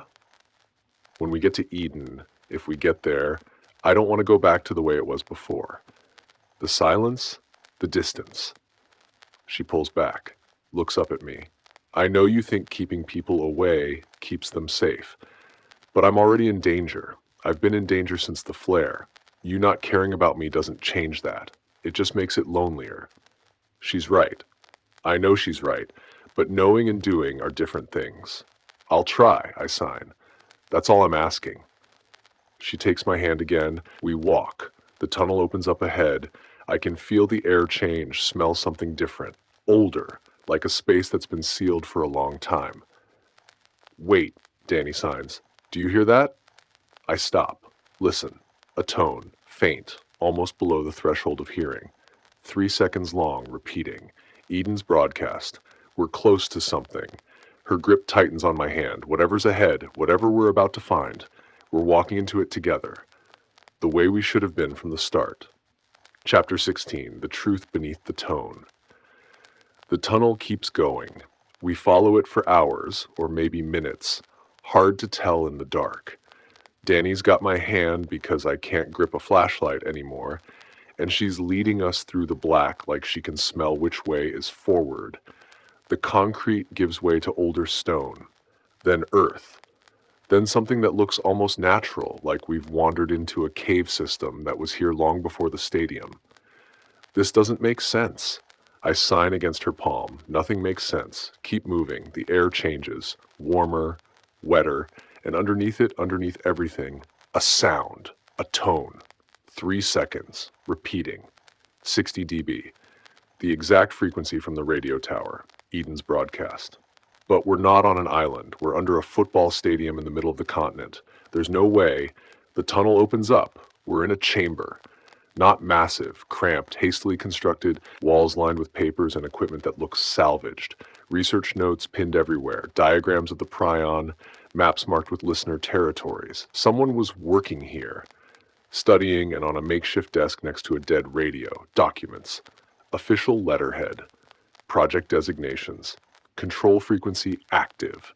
Danny grabs a handful of papers, scans them. Her face goes pale. I take them from her. Read. The tone. Eden's broadcast. It's not a cure, it's a control signal. A frequency that puts listeners into a trance state. The island isn't safe because the disease was cured. It's safe because the listeners are being leashed. And underneath the research notes in a different hand, the flare was not an accident. The prion was not a mutation. This was always the plan. Danny's hands are shaking. My father, she signs, he knew. He was part of this. Dr. Marcus Rowe, leading prion researcher. The man who concluded that enforced silence was the only moral future, because he helped create the disease in the first place. I want to tell her she's wrong. Want to find another explanation. Any explanation. That doesn't mean everything we've suffered was manufactured. But the evidence is everywhere. The timeline, the research, the fact that Eden's control tower was built before the flare, not after. The apocalypse wasn't a disease. It was a weapon. And her father is holding the trigger. We have to stop him, Danny signs. How? The broadcast. A sound behind us. Footsteps. The quiet. They're pouring in from the tunnel, silent and methodical, their scarred throats gleaming in the light of the monitors. Dozens of them. More than we can fight. They followed us. Of course they followed us. We screamed in a stadium for half an hour and then walked straight into their master's control room. The first one grabs Danny's arm. She swings the axe, takes his hand off at the wrist, but there are 2 more behind him, and 3 more behind them. I go down under a pile of bodies. Something hits my head, hard, and the world tilts sideways. I can see Danny fighting, axe rising and falling, but there are too many. They take us. The last thing I see before they drag me into the dark is the monitor showing Eden. The listeners frozen. The tone playing. The weapon waiting to be used. Chapter 16.5 The Frozen River Crossing. The river is 400 yards of bad news. We're standing on the bank, looking at ice that shouldn't exist this far south. The temperature dropped 20 degrees overnight, some atmospheric thing, jet stream, whatever. Doesn't matter. What matters is the quiet are behind us and the only way forward is across. The ice is thin. I can see it. The dark patches where water moves underneath, the fractures spreading from the banks like veins. Every step is going to sound like a gunshot. We could go around, Danny signs. I check the map. 30 miles north to the next crossing. 40 south. We don't have the supplies, don't have the time. The quiet will catch us before we make it halfway. We go across, I sign. She looks at the ice. At me. Back at the ice. If it cracks. We crawl, distribute the weight. Stay flat. And if that doesn't work? I don't answer. She pulls the music box from her pocket, the one I tried to cut off her boots in what feels like another lifetime. It's battered now, dented, but it still plays when she opens the lid. Decoy, she signs. We put it in the water upstream. The sound travels under the ice, draws them away from us. It's smart. The music box plays at maybe 40 dB, below the trigger threshold, but loud enough to pull listener attention if there are any nearby. Muffled by water, it'll sound like something drowning. Something worth investigating. But it means losing the box. Danny, it's fine. She's not looking at me. It's just a thing. It's not just a thing. It's the last keepsake she has. The talisman she's been hoarding since the flare, clutching against the terror of being abandoned. She walks to the edge of the bank, wins the music box until it's fully loaded, opens the lid. The melody starts. Tinny. Delicate. A lullaby from before. She throws it. The box hits the water upstream where the ice is already broken. It sinks fast, but I can still hear it. Muffled now, distant, pulled by the current. Playing its song to the dark. Danny doesn't watch it go. Move, she signs. We move. The ice holds for the first 50 yards. We're on our bellies, crawling, spreading our weight across as much surface as possible. My elbows ache. My missing fingers scream every time I drag myself forward. But the ice holds. Then it doesn't.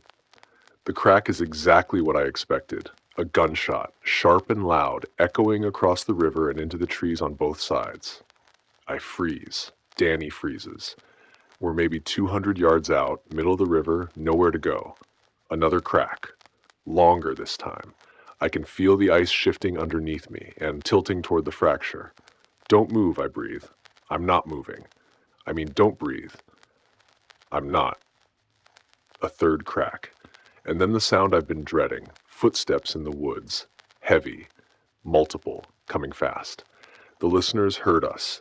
Go.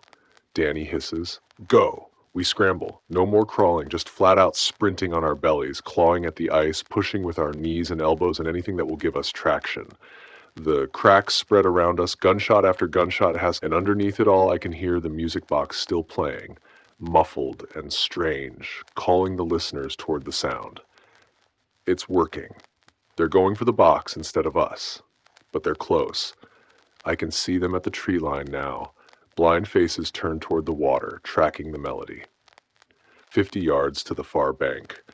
The ice tilts. I slide sideways, feet going toward open water, and Danny grabs my collar and hauls me back. My boot goes through, freezing water up to my calf, but she's pulling and I'm kicking and then I'm flat on solid ice again, gasping. Come on, she signs. Her face is white. Come on. Come on. 20 yards. The music box goes silent. The listeners stop. I can feel them listening, feeling for vibration, for sound, for anything that will tell them where we are. We're flat on the ice, not breathing, not moving, hearts pounding so hard I'm sure they can hear it. One of them steps onto the ice. The crack that follows is catastrophic. A whole section of the river gives way, not where we are, but close enough to feel the shock wave. The listener goes down thrashing, and the others answer its distress with sounds I don't want to think about. Now, we run. Not crawl, not careful. Just run, ice cracking under every step, trusting speed over caution. 10 yards, 5, and then we're on the bank, we're in the trees, we're gone. Behind us, the river eats the listeners one by one. We don't stop for a mile. When we finally collapse, I realize Danny's hand is empty. No music box, no talisman. She sees me looking. It's fine, she signs again. It's not fine. I can see it in the set of her jaw, the way she won't meet my eyes. Thank you, I sign. She shrugs. It was just a thing. But that night, when we find shelter in a hollowed-out barn, she falls asleep with her hand on my chest, right over my heartbeat, listening for the music she lost. Chapter 17. Father and Daughter, Silent Edition. The compound smells like antiseptic and old blood. They've got me in a chair, wrists bound, ankles bound, head held in place by a strap across my forehead. Cameras everywhere, small ones, the kind they use for broadcasting, the kind that can send a signal worldwide. Danny's across the room, same setup, but she's not looking at me. She's looking at her father. The choir master looks nothing like what I expected. He's small, slight, with reading glasses perched on his nose and gray hair neatly combed. He looks like a professor, like someone who'd help you with your taxes. He's signing to her. Slow, deliberate, the way you'd explain something to a child. I'm not angry, he says. I understand why you ran, why you fought. You were raised in a world that valued noise above everything, connection, expression, individuality, all the lies they told us. But you've seen the truth now, haven't you? You've seen what sound creates. Danny doesn't respond. The listeners aren't the enemy, Danielle. They're the consequence. The inevitable result of a species that couldn't stop screaming long enough to survive. And now, he gestures at the cameras, now we have a chance to build something better. A world without noise, without pain, without the terrible weight of having to choose. He kneels in front of her, takes her bound hands in his. I'm offering you a place in that world, at my side, where you belong. Danny's jaw tightens. All you have to do, her father continues, is show me you understand. Show the world. He pulls a knife from his belt, sets it in her lap. Kill him. The man who's been dragging you toward death since the moment you met.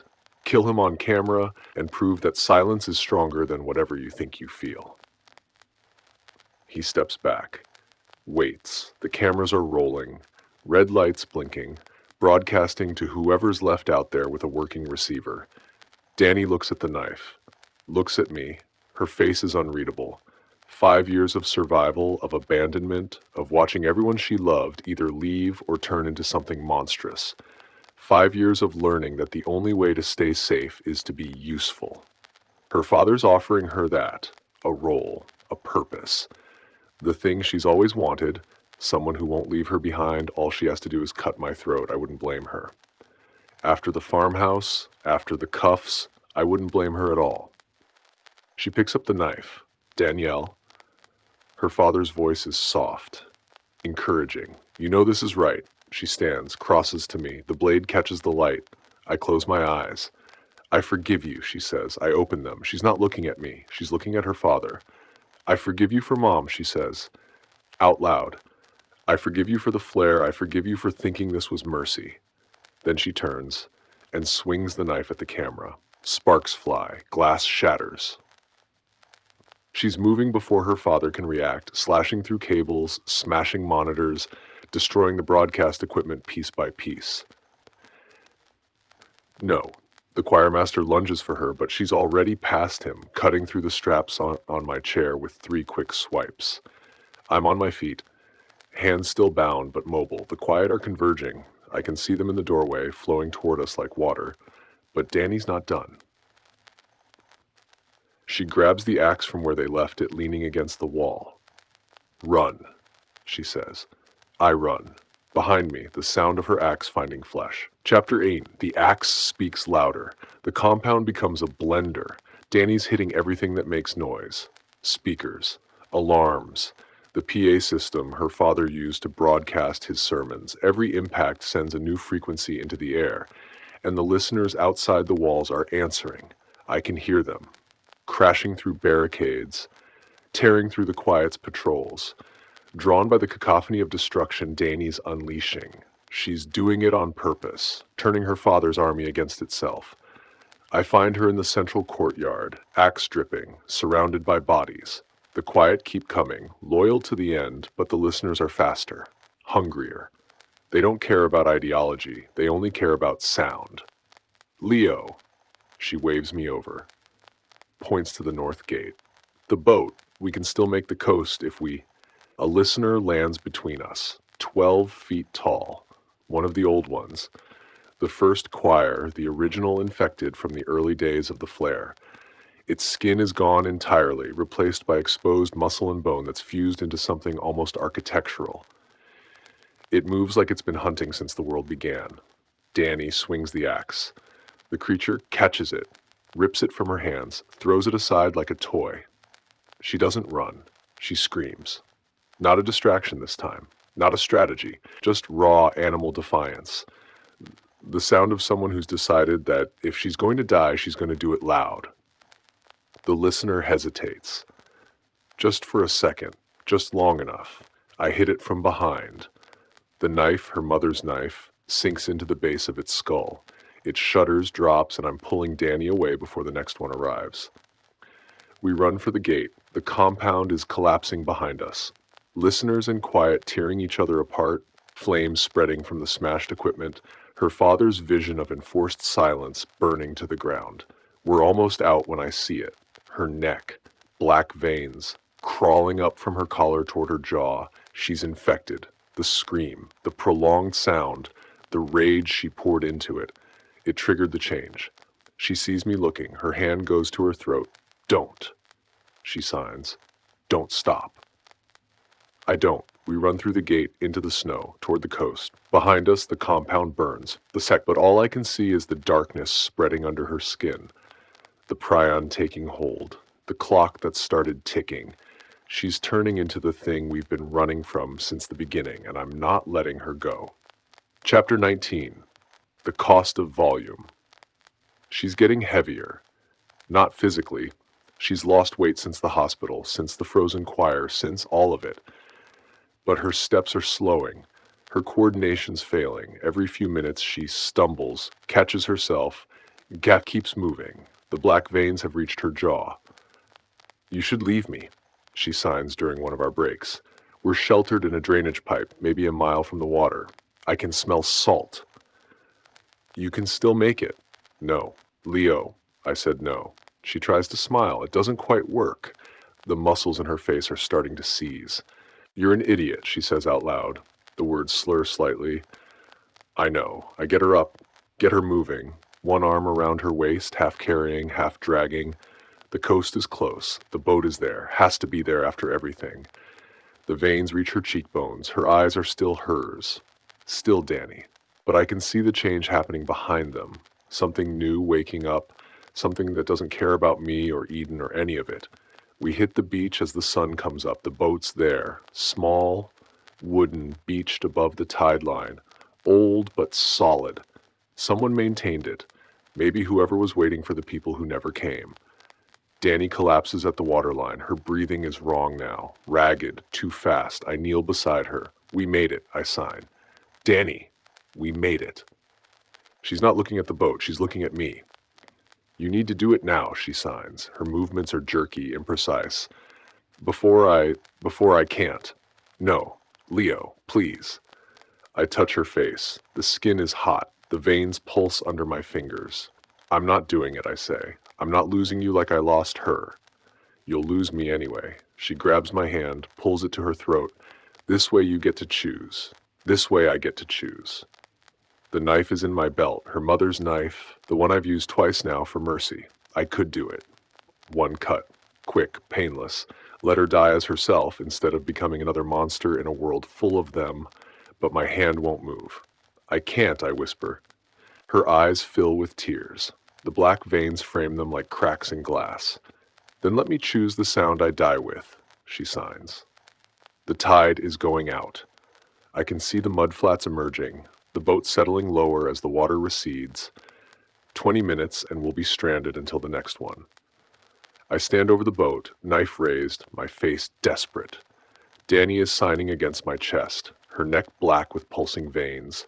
The tide is receding, exposing the mudflats. The boat is rocking gently, just within reach. Chapter 20, The Boat That Might Not Matter. She wants to turn on her terms. That's what her signing means. She wants to trigger the final change with a sound of her choosing. Not a scream, not an accident. Something that means something. I lower the knife. What sound? I ask. She closes her eyes, opens her mouth, and sings. It's not a song I recognize. Something soft, something old, a lullaby maybe. The melody wavers, breaks, but she keeps going, keeps singing. When she finishes, the veins are still there, still visible under her skin, but they've stopped spreading, stopped pulsing. She opens her eyes, they're still hers. My mother used to sing that, she whispers. When I was scared. She's not cured. I can see that. But she's not turning either. Something in between, human and listener holding each other at bay. I help her up, help her to the boat. The tide's almost gone, but we push together and the hull slides into what's left of the water. The boat moves like it's dreaming. No motor, we're rowing, taking turns with the single oar someone left wedged under the seat. The water's calm, almost too calm, like the ocean knows what's coming and has decided to hold its breath. Danny's in the bow, wrapped in my jacket, the black veins visible on her neck and jaw. She hasn't spoken since the beach, hasn't sung, just watches the horizon where Eden is supposed to be. I watch her. The island appears at midday. It's smaller than I expected. A research station on a rocky outcrop surrounded by cliffs and concrete barriers. I can see the broadcast tower at the center, tall, skeletal antenna pointed at the sky like an accusation. And around the island, filling the water for 100 yards in every direction. Listeners, thousands of them. Standing in the shallows, frozen in place, their blind faces turned toward the tower. The tone is keeping them docile, keeping them waiting. We row between them. They don't react, don't move, just stand there like monuments to the silence her father wants to build. The dock is empty. We tie off the boat and climb up, and the island is quiet in a way that feels wrong. No birds, no wind, just the broadcast tower humming overhead. The station's main building is unlocked. Inside, it's been stripped, equipment gone, furniture gone, just bare walls and empty rooms and the faint smell of disinfectant. But the loudspeaker is still working. We find it in the central hall, a PA system wired to the broadcast tower, playing a single sound on repeat. Not the tone, a lullaby. Danny stops. That's, her voice breaks. That's the song, the one my mother sang. The one her father's final trap. He knew she'd come, knew she'd survive the compound, the infection, all of it. And he left this here for her, a memory weaponized, a piece of her childhood turned into bait. The lullaby keeps playing. The listeners outside don't react to it. It must be under their trigger threshold. But Danny's shaking. The black veins on her neck are pulsing in time with the melody. We have to find him, she signs. He's not here. He's here. This is his. This is where he. The broadcast tower. Of course. We climb. The stairs spiral up through the structure's core, rusted metal groaning under our weight. The lullaby gets louder as we ascend, not from speakers now, but from somewhere above us. From the top. We emerge onto the platform, and there he is. The choir master. But he's not the man from the compound anymore. He's changed. The prion is spreading through him. Black veins covering his arms, his face, his throat. But he's not fighting it. He's embracing it. Danielle. His voice is distorted, wrong, like something else is speaking through him. I knew you'd come. The broadcast array is behind him. Satellite dishes, amplifiers, enough equipment to send a signal around the world. The tone was never the goal, he says, just a placeholder, something to keep them docile until I was ready. He spreads his arms. Now I'm ready. He's going to broadcast himself, going to turn into the ultimate listener and send that sound, that trigger frequency, to every receiver on the planet, in forced silence forever. You can join me, he says. Both of you, the three of us, together, a new kind of family. Danny steps forward. Her father smiles. She raises the axe. The smile fades. You have a choice, she says. Her voice is steady, stronger than I've ever heard it. Stop this. Destroy the array, or I do it for you. The choirmaster looks at her, at the veins on her neck, at the axe in her hands. You're already one of us, he says. You just don't know it yet. The clock on the broadcast panel shows 59 minutes until global transmission. 59 minutes until the world goes silent forever. Danny's grip tightens on the axe. I move to stand beside her.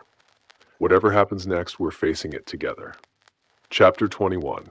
The Island That Screams Back. The beach is wrong. I'm carrying Danny through the shallows, her arms around my neck, and the first thing I notice is the sand. White. Pristine. Like nobody's walked here in years. No footprints, no debris, no bodies washed up on the shore.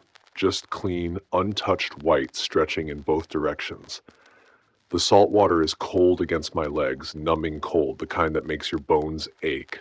Danny's weight has become familiar over the last few hours on the boat, but my arms are screaming, my shoulders burning. I don't put her down. Won't put her down until we're on solid ground. The second thing I notice is the smell. Rot and flowers, decay and something sweet underneath it, like fruit left too long in the sun. It coats the back of my throat. The third thing I notice is the sound. A lullaby. Soft, tinkling, almost sweet, playing from somewhere inland. The melody wraps around us like fog, and Danny goes rigid in my arms. I feel her muscles lock, feel the heat radiating from her neck where the black veins are spreading. She tries to speak, but her voice cracks. The black veins on her neck pulse in time with the music. I can see them moving under her skin, synchronized with each note like they're feeding on it. I know what it is. The way her body responds to it tells me everything. Her childhood lullaby. Her father's final trap. We made it to Eden. Crossed 1,200 miles of silent America, lost fingers and trust and sanity along the way, and now we're standing on the beach of an island that's supposed to be salvation, and all I can hear is a song designed to break her. We keep moving, I say. She nods against my shoulder. Her skin is hot where the veins are spreading. I can feel the heat through my jacket, through the layers of foam and felt I used to wear to muffle sound. It's like touching a fever, like touching something that's burning from the inside out. I'm not wearing the scarves anymore. Haven't since the compound. My throat is bare and raw, and I don't care. The research station sits on a hill overlooking the beach. White buildings, clean lines, solar panels glinting in the afternoon sun. It looks exactly like what it was supposed to be, a place of hope, a place where people could live out loud. But there are no people, no researchers rushing out to greet survivors, no medical teams with their equipment and their promises, no cure. Just that lullaby, playing on a loop from a speaker mounted on the main building. Each repetition makes Danny flinch against me. And the choirs. I see them as we climb the hill, and my stomach turns. Bodies hanging from every structure, strung up like Christmas lights. Dozens of them. Maybe hundreds, wire threaded through wrists and ankles, suspending them in poses that might have been graceful once, but now just look like suffering frozen in place. Their mouths are open, frozen mid-scream, and the sound that comes out of them, it's not human anymore. It's amplification. It's resonance. It's the lullaby caught and thrown back, layered and echoed until it fills the whole island. He knew we'd come, Donnie whispers. Her voice is hoarse from the infection spreading through her throat. I can hear the change in it, a thickness, a rasp that wasn't there yesterday. He's been waiting. I set her down on the steps of the main building. My arms shake with relief when the weight is gone. Her legs are shaky, but she can stand. The veins have climbed past her jaw now, threading toward her temple like dark lightning frozen in place. We have hours, maybe less. Stay here. Leo, I'm going to find the speaker. Cut the power. She grabs my wrist. Her grip is stronger than it should be. The prion is already changing her muscles, already making her into something that doesn't need to be gentle. It's a trap. You know it's a trap. Yeah, I know. I also know that lullaby is doing something to her. Every time it cycles through, the veins pulse darker, like the sound is feeding the infection. Like her father built this whole thing just to speed up her transformation. I'll be fast. Leo, her eyes are still human, brown and fierce and full of everything we've screamed at each other across 1,000 miles. If I turn before you get back, you won't. If I do, promise me you won't. I kiss her. Hard. The way she kissed me when we burned the map. She tastes like salt and blood and 5 years of silence breaking open. I can feel the heat of her skin, the wrongness of the infection spreading through her, and I don't pull away. I'm not promising that, I say against her mouth. Because you're not turning. Not today.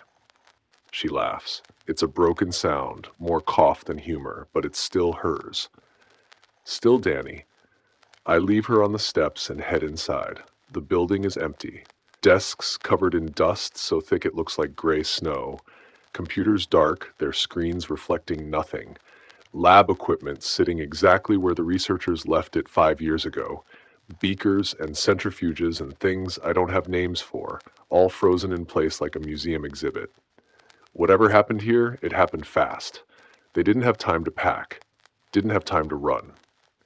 The lullaby grows louder as I move deeper, following the sound, looking for the source. The acoustics of the building carry it strangely, bouncing off walls, reflecting down hallways, so that it seems to come from everywhere at once. I keep thinking I'm close, then turn a corner and it's just as far away. I find it in what must have been the main laboratory. A massive broadcast array, antennas and amplifiers, and enough power to reach the mainland. Banks of equipment line the walls, indicator lights long dead. This is where the Eden tone originated. The signal that convinced us there was hope. The 3-second sound at 60 decibels that made us believe we could live out loud again.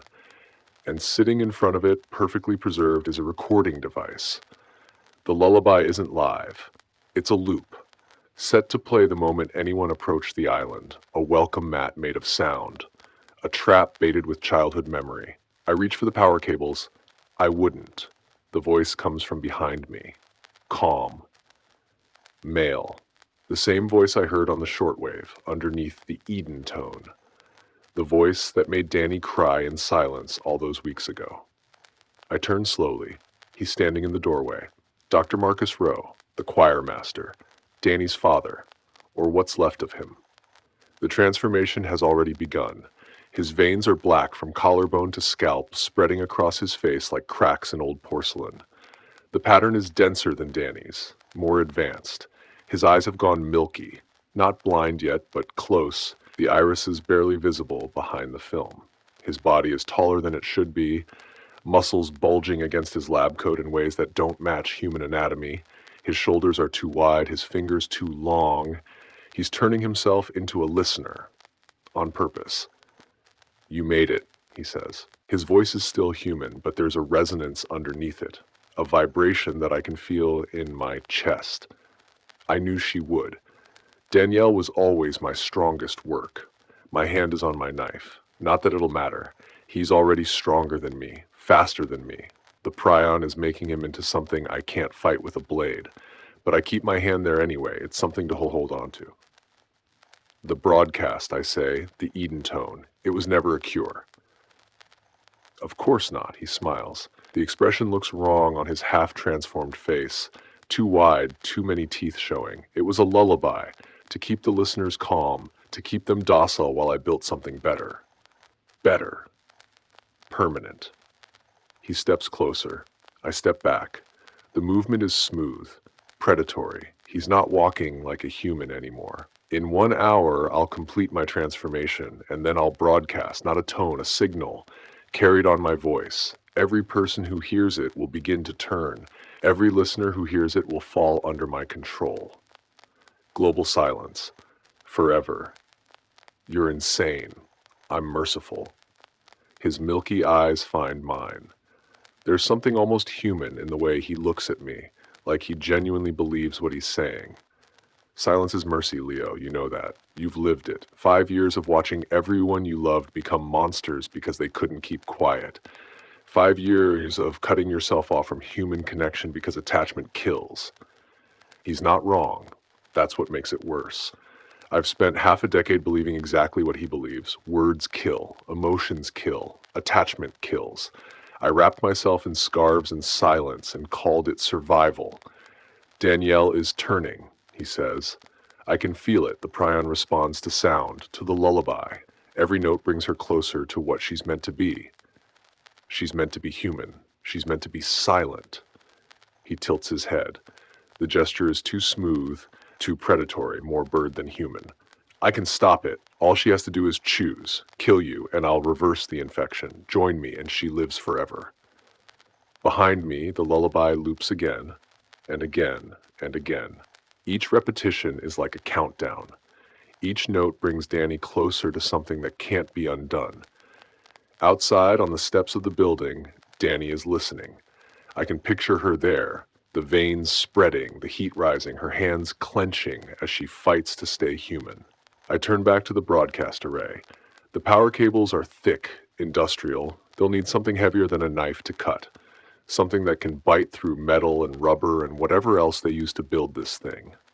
An axe, maybe. She won't do it, I say. She won't choose you. Then she'll die screaming, just like her mother. I don't answer. I'm already running, back through the empty hallways, back through the dust and the silence and the lullaby that's been designed to break us both. My footsteps echo off the walls, loud, careless. I don't care anymore. There's no point in stealth when the whole island already knows we're here.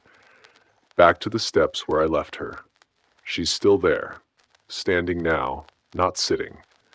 The veins have reached her hairline, spreading across her temple like dark lightning frozen mid-strike, and she's holding the axe. I heard everything, she says. The lullaby plays on, the choirs echo it back. The whole island screams with the sound of her father's mercy. Danny looks at me. Her eyes are still brown, still fierce, still human. The clock on the broadcast panel shows 59 remaining. Chapter 22, Father's Final Sermon. He wants me to kill you. Danny's voice is steady, too steady. The black veins pulse along her throat, and I can see the muscles in her arms shifting, the prion rewriting her body in real time. I heard. He says he'll stop this. She touches her neck. Her fingers come away damp with something dark. If I choose him. I don't move. Don't reach for the knife. If she's going to do it, she's going to do it. 5 years ago, I would have welcomed it. Another way to stay silent, stay safe, stay dead inside. But I'm not that person anymore. She made sure of that. What do you want? I ask. She laughs. The sound is wet, wrong, like her vocal cords are already changing. I want to scream so loud the whole world hears me. I want to walk into a room full of people and say hello without watching them turn into monsters. I want. She stops. The lullaby cycles through again and her whole body shudders. I want to be human, she whispers, and he's taking that away from me. Behind her, the door to the broadcast station opens. The choirmaster steps out. He's worse than before. The transformation is accelerating. His spine is curved now, vertebrae pressing against the skin like knuckles. His arms hang too long, fingers elongating into something closer to claws. The milky film over his eyes has thickened, but he can still speak, and that's the weapon. Danielle, his voice resonates across the compound, picked up by the choirs and amplified until it feels like it's coming from everywhere. Time is running out for both of us. She turns to face him. The axe hangs at her side. You abandoned us, she says. Mom and me. You left us in Atlanta when the flare hit, and you came here to build your paradise of silence, and you never, her voice breaks, you never came back for us. I was protecting you. You were protecting yourself. She takes a step toward him. Her boot bells jingle. The tape fell off somewhere on the boat ride over. You couldn't stand the noise. Couldn't stand Mom asking questions or me playing music or anyone making any sound that reminded you that you weren't in control. The choirmaster's expression doesn't change. Maybe it can't anymore. I've always been in control, he says. That's what you never understood. The flare didn't create this world. I did.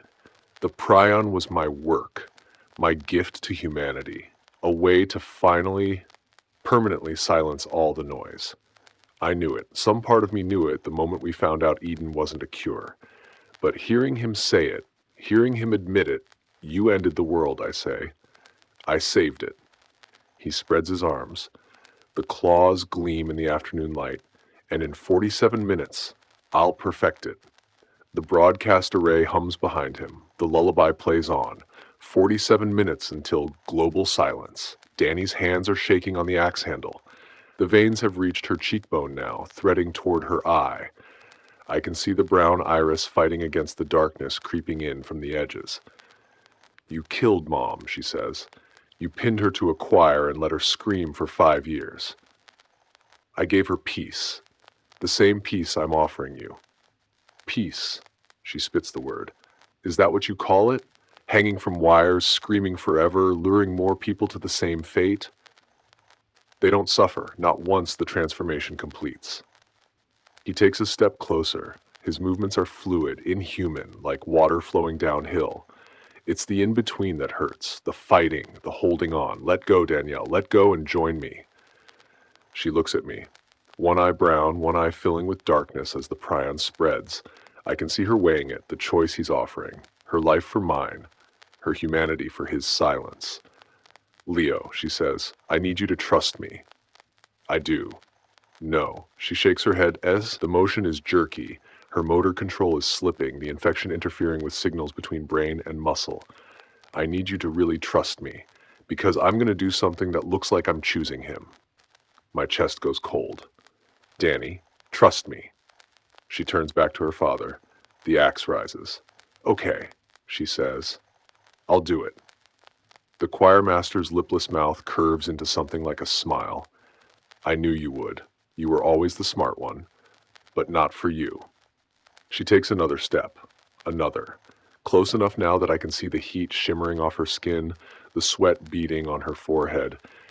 I'm not killing Leo to join you. I'm not becoming a monster to make you happy. I'm doing this because you're right about one thing. She's close to him now. Close enough to strike. Close enough for him to grab her. What's that? He asks. Danny's eyes find mine one more time. Both of them are dark now, the brown almost completely swallowed by whatever the prion is turning her into. Silence is a choice, she says, and I choose the loudest one. She screams. Not words, not language, just pure, raw, human sound. Tearing out of her throat with enough force to rupture the infection from inside. The veins on her neck split open, dark fluid seeping out. The ones on her face crack like dry riverbeds breaking in a flood. The choirmaster recoils. His half-formed ears can't handle it. The volume, the frequency, the sheer humanity of it. He staggers back, claws pressed to the sides of his head.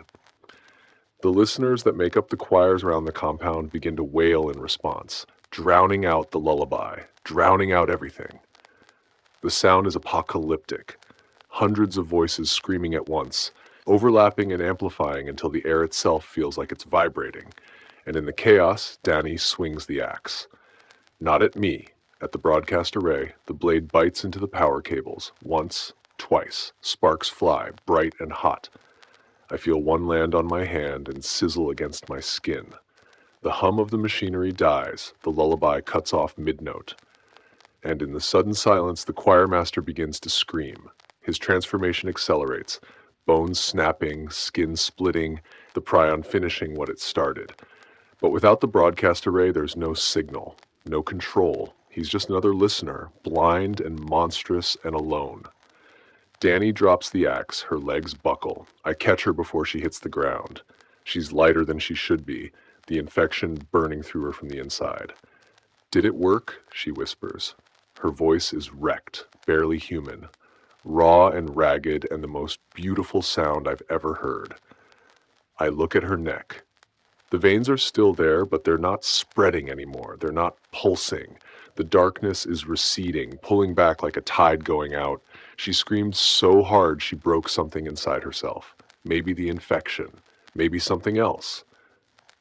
Yeah, I say, it worked. Behind us, the choirmaster collapses in on himself, a twisted, silent thing that used to be a man. The choirs fall quiet one by one, their screams cut off as the frequency that sustained them dies. The island goes still. Danny's eyes are closed. Her breathing is shallow, but she's breathing. And when I press my hand to her throat, the veins feel cold. The clock on the dead broadcast panel shows 0. We made it. Chapter 23, The Loudest Forgiveness. She opens her eyes. It takes a minute, maybe 2. I'm holding her on the steps of the broadcast station, my back against the wall, her head in my lap. The silence is so complete I can hear the blood moving through my own ears. Can hear both of us breathing, can hear the wind moving through the dead choirs around us, wire creaking, bodies swaying, but no more screams. My ears are ringing, the ghost of that scream, hers, the choirmaster's, the listeners, still echoing in my skull. But underneath the ringing, there's quiet, real quiet. Not the predatory silence of the old world. Leo. Hey. Did I? She touches her throat. Her fingers trace the black lines. Still there, but faded now. Like old scars that have had years to heal instead of minutes. Am I? You're human. She laughs. It's weak, scratchy, but it's real. How? You screamed so hard you burned the infection out. That's not how prions work. Yeah, well... I brush hair from her face. The dark veins on her temple have retreated, leaving thin gray marks like cracks in porcelain. She looks exhausted. She looks alive. Maybe you're just louder than science. She sits up slowly. Her body is shaky. The prion took something out of her. Even if it didn't finish the job, I can feel her muscles trembling where she braces against my shoulder. But she can move. She can speak. She's still Danny. My father, she says. I don't answer. Don't need to. She can see the thing collapse near the broadcast array, the twisted mass of bone and muscle that used to be the choirmaster. It's not moving, not breathing. Whatever the prion turned him into, it can't survive without the frequency to sustain it. He built a weapon, and in the end, it consumed him. I should feel something, Danny says quietly. He was my father. He was. She stops. Her hands are clenched at her sides, knuckles white. He ended the world. He did this to everyone. He did. And I let him go. I frown. You cut his power. You stopped the broadcast. I know. She looks at her hands, the faded scars on her forearm where the quiet branded her, the scrapes and calluses from 1,000 miles of silent survival, dirt under her nails, dark fluid drying in the creases of her palms. But I didn't kill him. I just let the infection take him. And right before, she's crying. I haven't seen her cry like this since the choir with her mother. Silent tears running down her face like she's forgotten how to sob, like the sound of grief is still too dangerous to make. Right before I swung the axe, she says, I forgave him. I don't know what to say. So I don't say anything. I just take her hand. It's cold and dirty and shaking. I don't know why. Her voice cracks. He killed Mom. He killed millions of people. He tried to turn me into a monster, and I stood there and I told him I forgave him. And I meant it, Leo. I meant it. Maybe that's why you're still human. She looks at me. Her eyes are clear, brown again, not a trace of darkness. Red-rimmed and wet, but human. What? The prion responds to sound, I say. Every noise we make feeds it. Every time we stay silent, it wins. But maybe... I'm not good at this. Not good at finding words for things that feel bigger than language. 5 years of whispering has made me forget how to say the things that matter. Maybe forgiveness is louder than anything. She stares at me for a long moment. That's the dumbest thing you've ever said. Probably.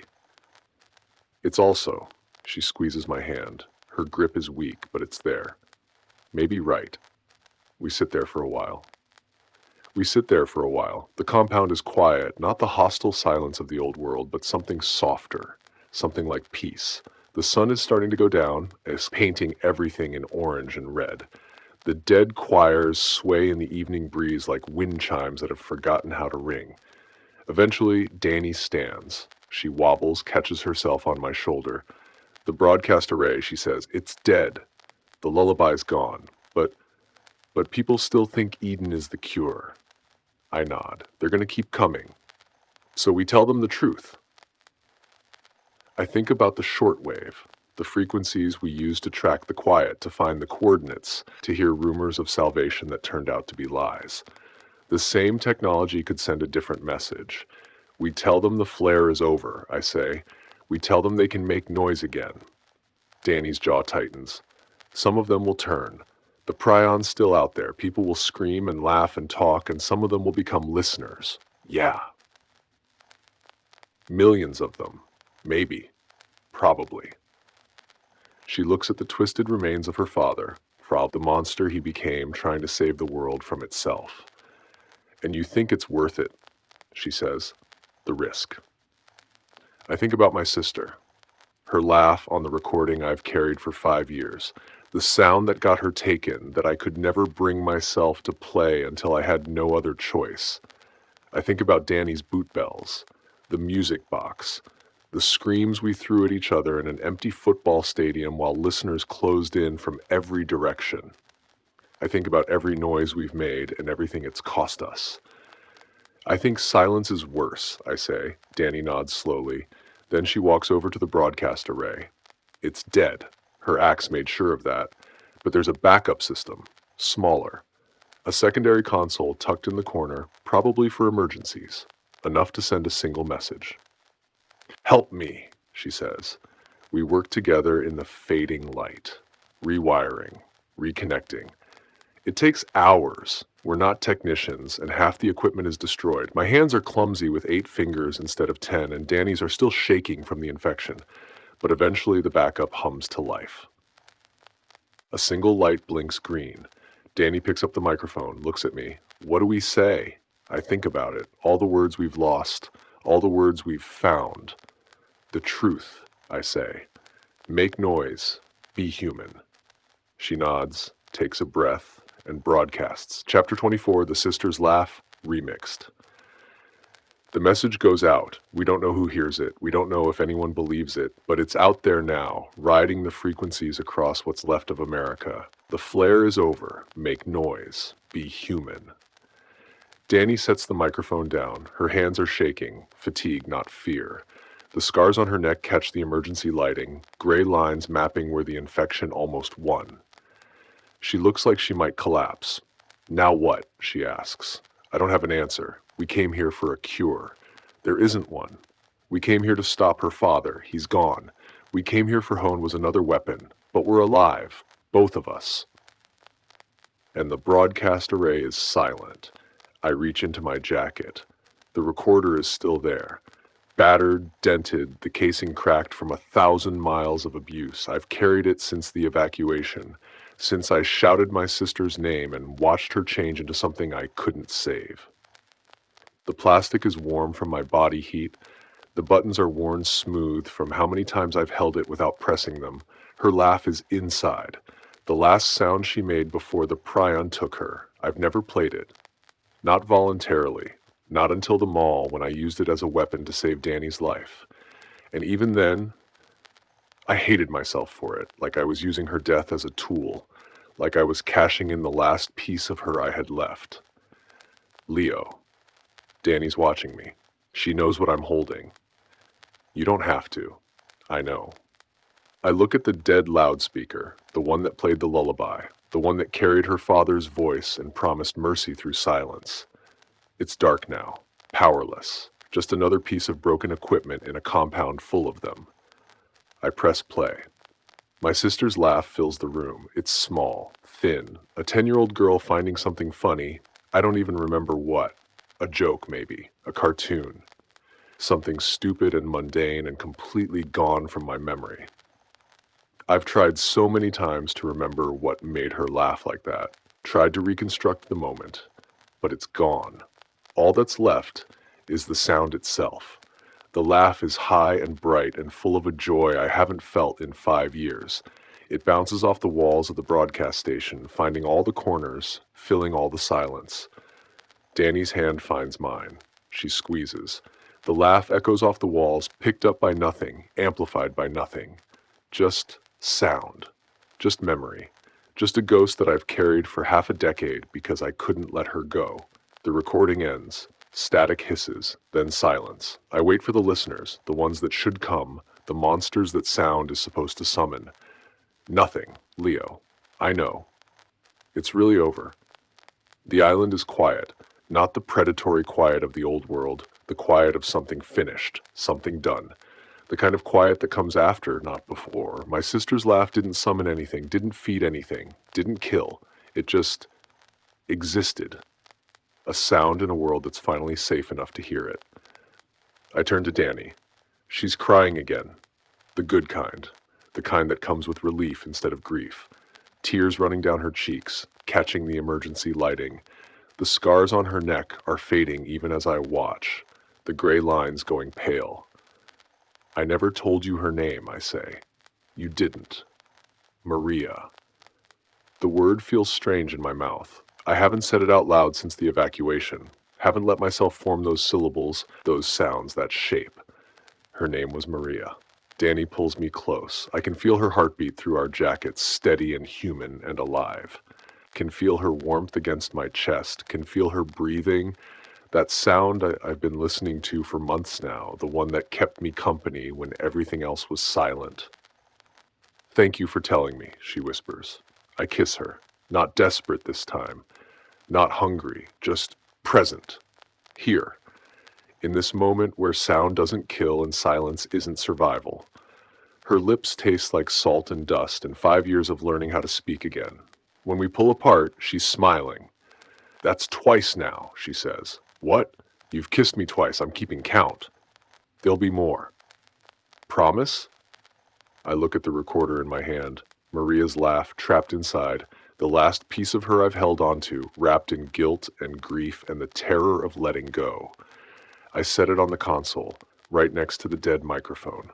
Yeah, I say, I promise.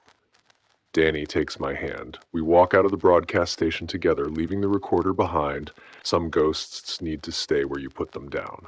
Chapter 25. The new rule. We wait by the shortwave.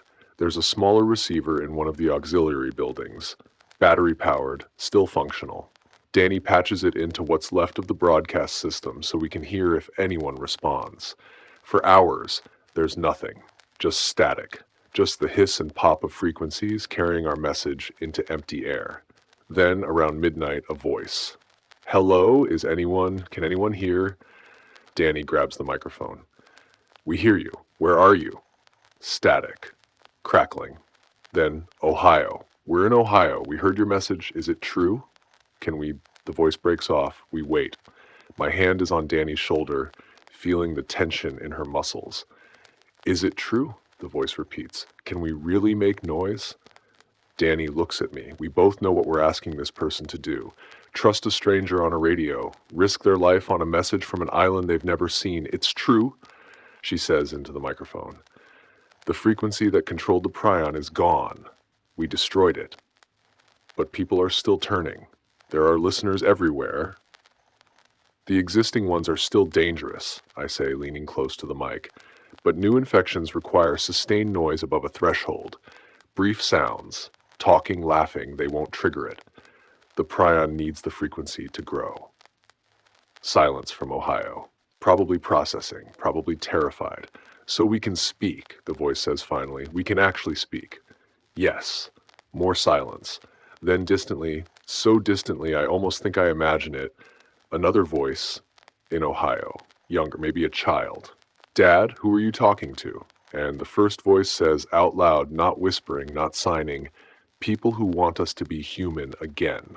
The connection cuts out. Static fills the channel. Danny sets the microphone down. Her hands are shaking. They could turn, she says. That kid could turn. If they make too much noise, if they forget, they could. And we just told them it's safe. We told them it's possible. I take her hands, hold them steady. There's a difference. She shakes her head. Some of them are going to die because of what we said. Some of them are going to become listeners, and it's going to be our fault. Some of them, I say. But more of them are going to live. More of them are going to speak and laugh and cry and be human for the first time in 5 years. And that's worth it. You don't know that. No. I think about Maria, about her laugh, about all the years I spent refusing to make sound because I was afraid of what it would cost. But I believe it. Danny looks at the shortwave. More voices are coming through now, fragments, bits and pieces, people finding the frequency and asking if the message is real. Atlanta.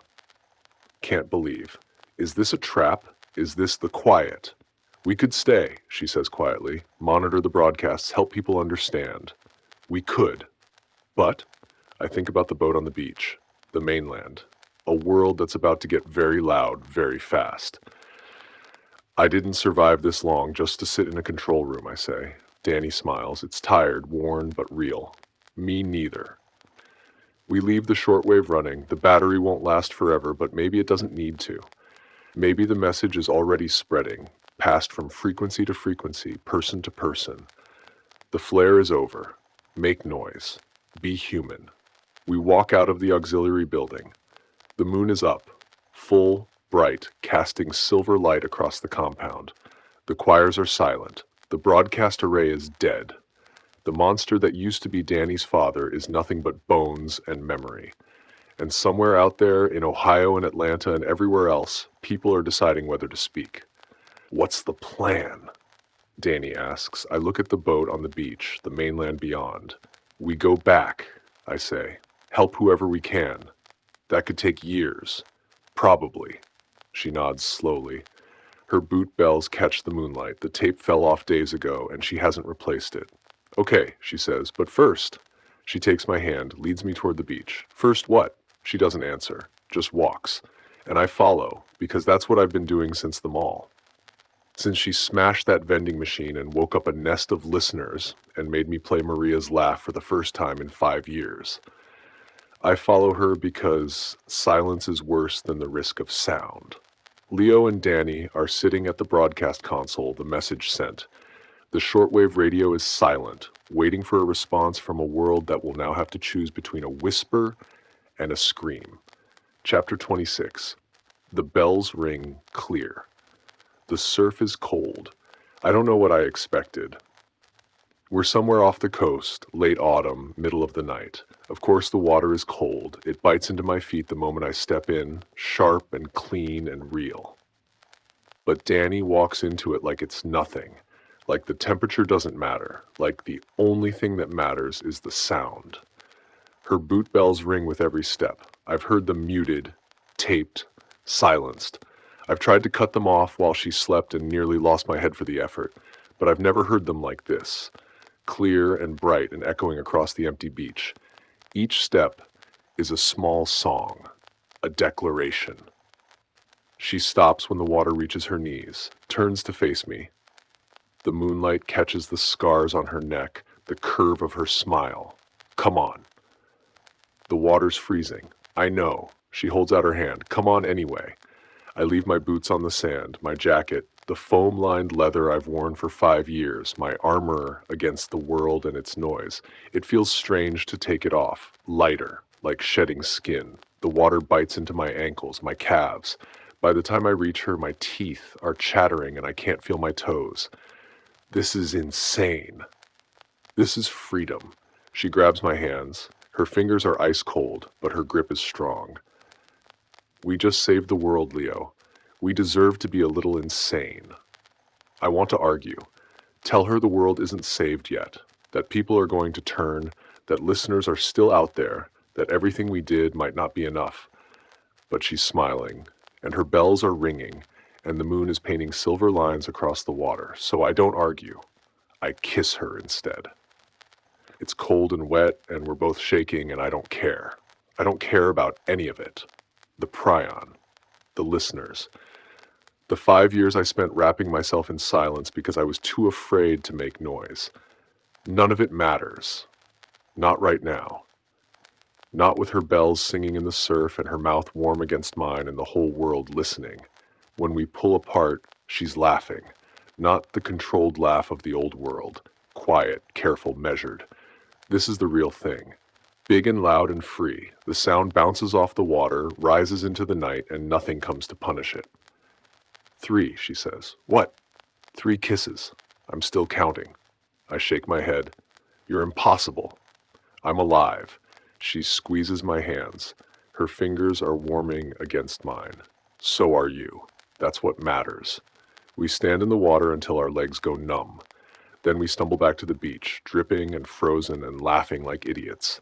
The sand sticks to our feet. The wind cuts through our wet clothes. It should be miserable. It's not. My scarves are on the sand. I look at them for a long moment. I've worn them every day for 5 years, wrapped around my throat to muffle my breathing. Remind myself to stay quiet, stay safe, stay dead inside. They're stained and worn, and they smell like sweat and fear and everything I've been trying to survive. I don't put them back on. You sure? Danny asks. Yeah. I kick sand over them, not burying, just letting go. I'm sure. She nods. Her hand finds mine again. The bells on her boots jingle as she shifts her weight. What now?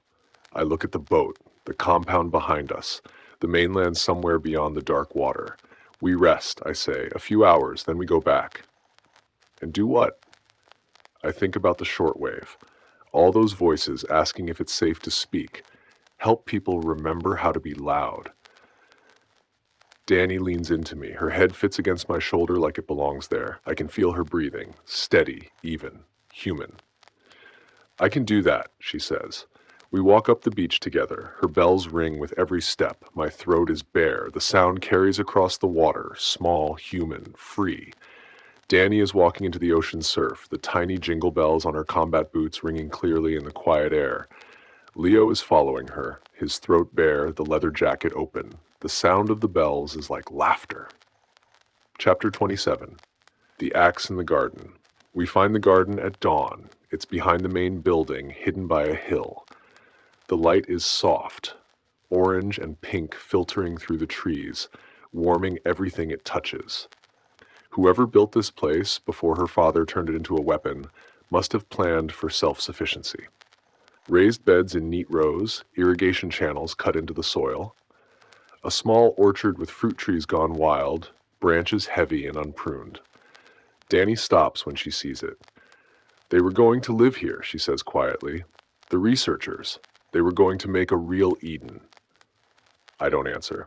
The trees are overgrown, the beds choked with weeds. 5 years of neglect have turned survival into chaos. Tomato cages lie rusted and fallen. Stakes poke up through tangles of dead vines. But it's still there, still growing, still alive. Danny walks through the orchard, running her hands over bark and branches. Her fingers trace the rough texture, the patches of moss, the small holes where insects have made homes. I follow, watching her move. The scars on her neck are almost invisible now, thin gray lines that catch the early light like threads of spider silk. Here, she says. She's standing under an apple tree, young, maybe 10 years old. Its branches are heavy with fruit gone soft from lack of harvest, red and gold and brown, the smell of ferment sweet in the morning air. Hear what? She unslings the axe. I've seen her carry that thing for 1,000 miles, watched her swing it through speakers and skulls and everything in between, watched her hold it like a lifeline, like the only solid thing in a world gone silent and wrong. It's part of her, the same way the recorder was part of me. Danny? I don't need it anymore. She looks at the blade. There's still dark residue on the edge, blood, rust, 5 years of violence ground into the metal. I don't want to need it anymore, I understand. The recorder was my ghost. The axe is hers. So we bury it, I say. She nods. Blade up, like a cross or a marker. For what? For who we were. She drops to her knees, starts digging with her hands, fingers sinking into the soft, dark soil. For everyone who didn't make it. I kneel beside her. The ground is cool and damp, rich from years of composting fruit and leaves. It smells like earth and growing things, like the world before the flare.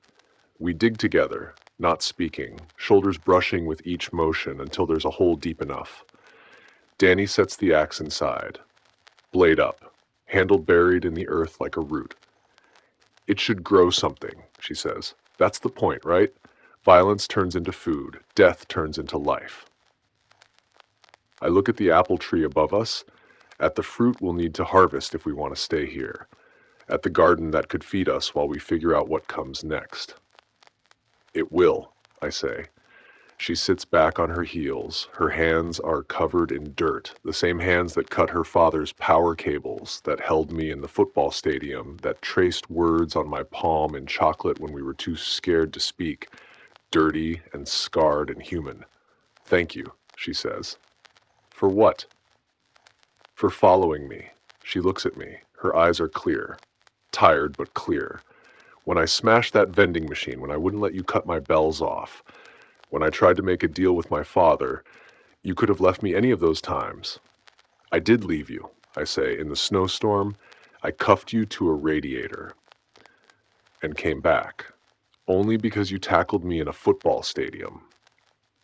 She smiles. It's the real one, the one that crinkles the corners of her eyes. That's still coming back, she says. I don't have an answer for that. So I just take her dirty hand in my dirty hand and sit with her under the apple tree. The sun is climbing, warming our backs. Birds are singing somewhere in the orchard. Real birds, making real noise. The first time I've heard them without flinching in 5 years. The axe gleams in the morning light. A weapon, buried. A marker planted. We'll grow something from it. I don't know what yet, but we'll grow something. The axe is buried blade up beneath a young apple tree on Eden. Leo and Danny are standing with their hands dirty from the soil, looking not at the weapon, but at the potential for growth. Chapter 28, The Recording That Stays Broken. The recorder is still in the broadcast station. I go back for it. I don't know why. Some part of me needs to see it again. The cracked casing, the worn buttons, the tiny speaker that held my sister's laugh for 5 years. It's sitting on the console where I left it. Dead.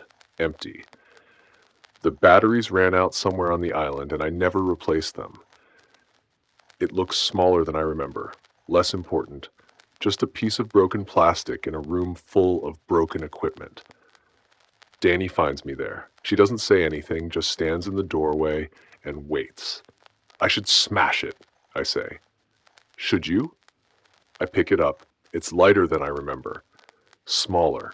A piece of plastic that used to feel like the weight of the world. I turn it over in my hands, run my thumb across the buttons. I know every scratch, every dent, every place where my grip wore the surface smooth. Maria's gone, I say. She's been gone since the evacuation. Keeping her laugh, carrying it everywhere, it didn't bring her back. It just made sure I never let her go. Danny crosses to me. Her hand rests on my arm.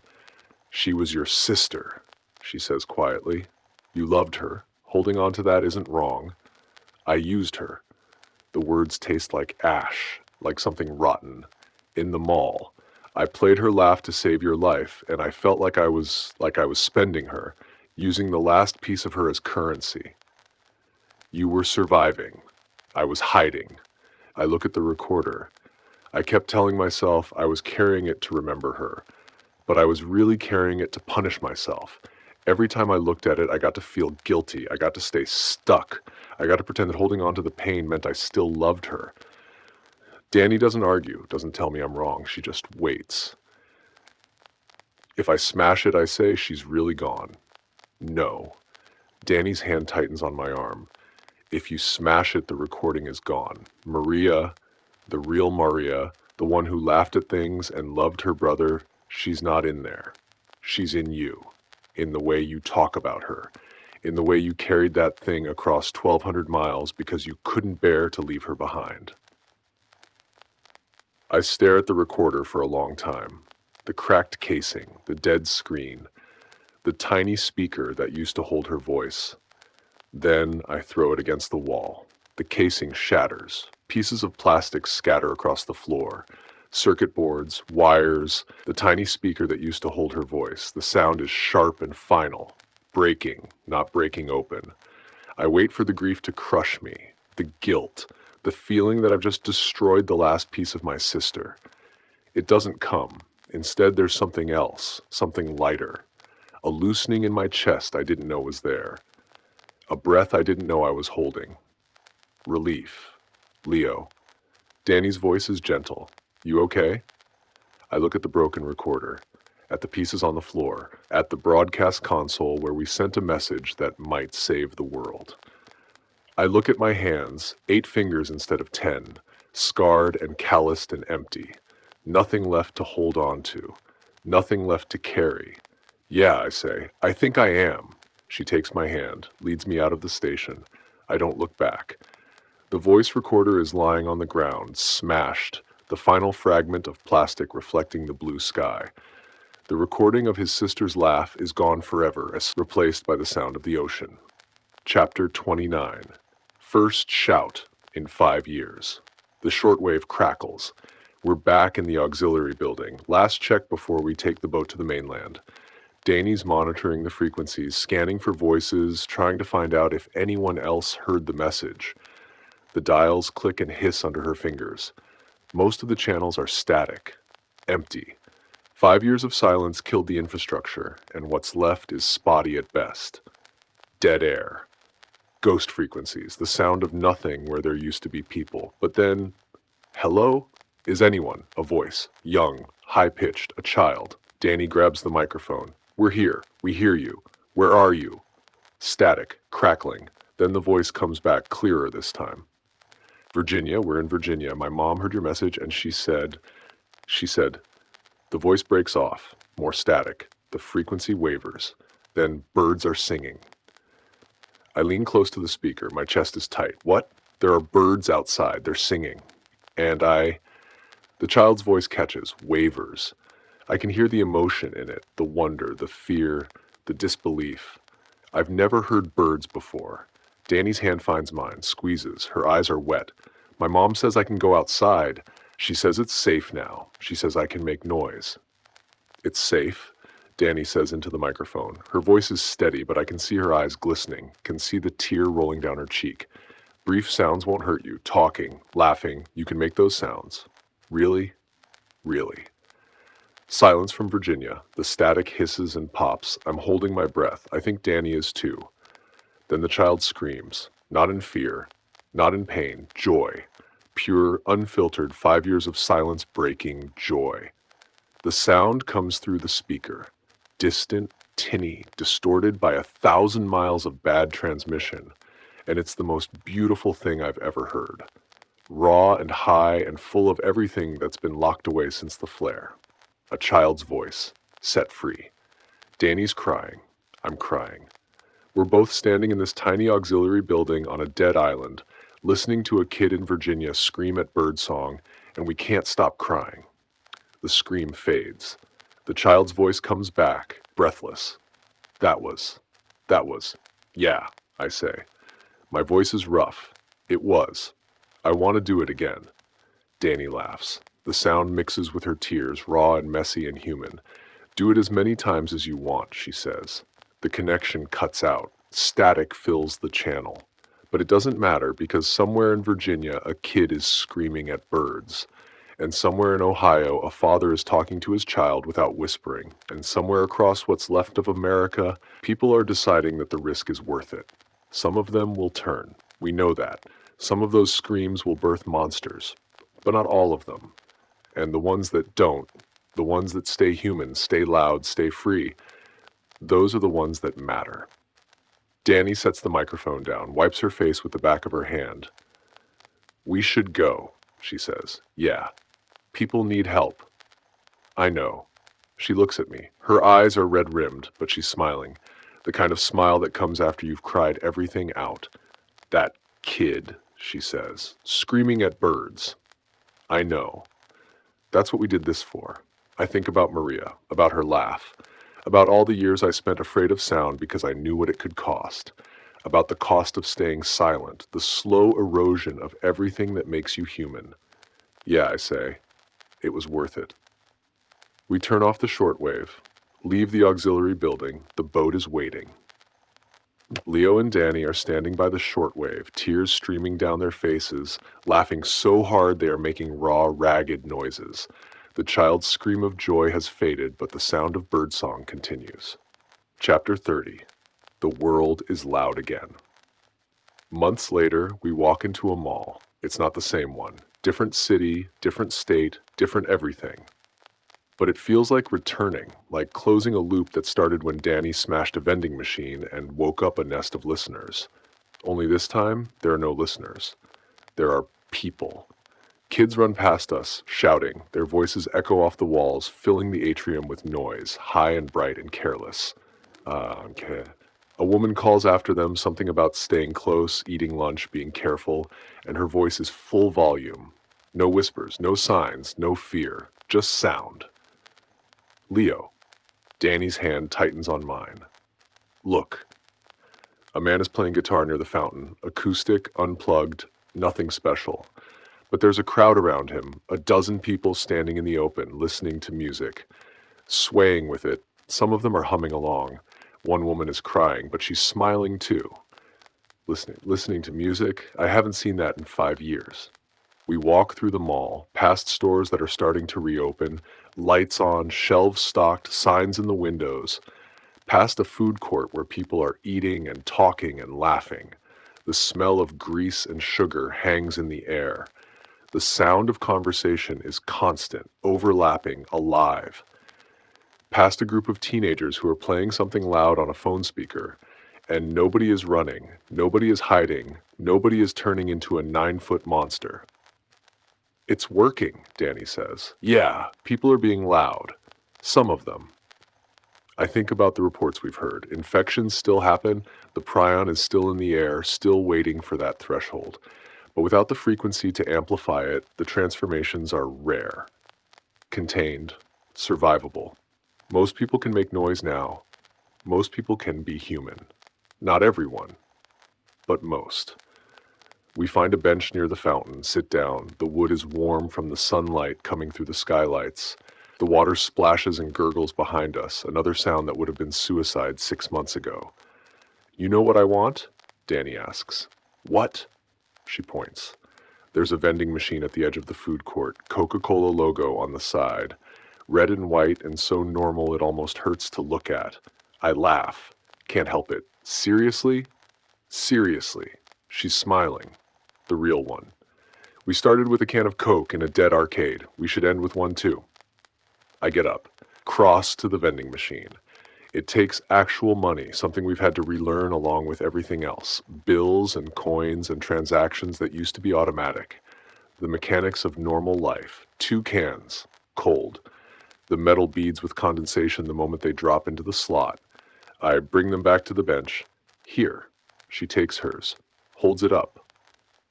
To what? She asks. I think about it. About Maria. About the choirmaster. About 1,000 miles of silent America and the 2 people who crossed it because they were too stubborn to die quiet. To noise, I say. She clinks her can against mine. The sound is sharp, clear. A small declaration in a world full of them. We drink. Around us, the mall lives. Kids shout, music plays. People talk in normal voices about normal things. Weather, work, what they're having for dinner. The mundane chorus of humanity going about its business. My throat is bare, no scarves, no foam, no felt. Danny's boot bells jingle when she shifts her weight, and she doesn't even notice anymore. The sound is just part of her, part of who she's allowed to be. We're not the same people who met in that dead mall 6 months ago. I've got 8 fingers instead of 10. She's got scars on her neck that will never fully fade, gray lines like old lightning strikes. We've lost things we can't get back and done things we can't undo.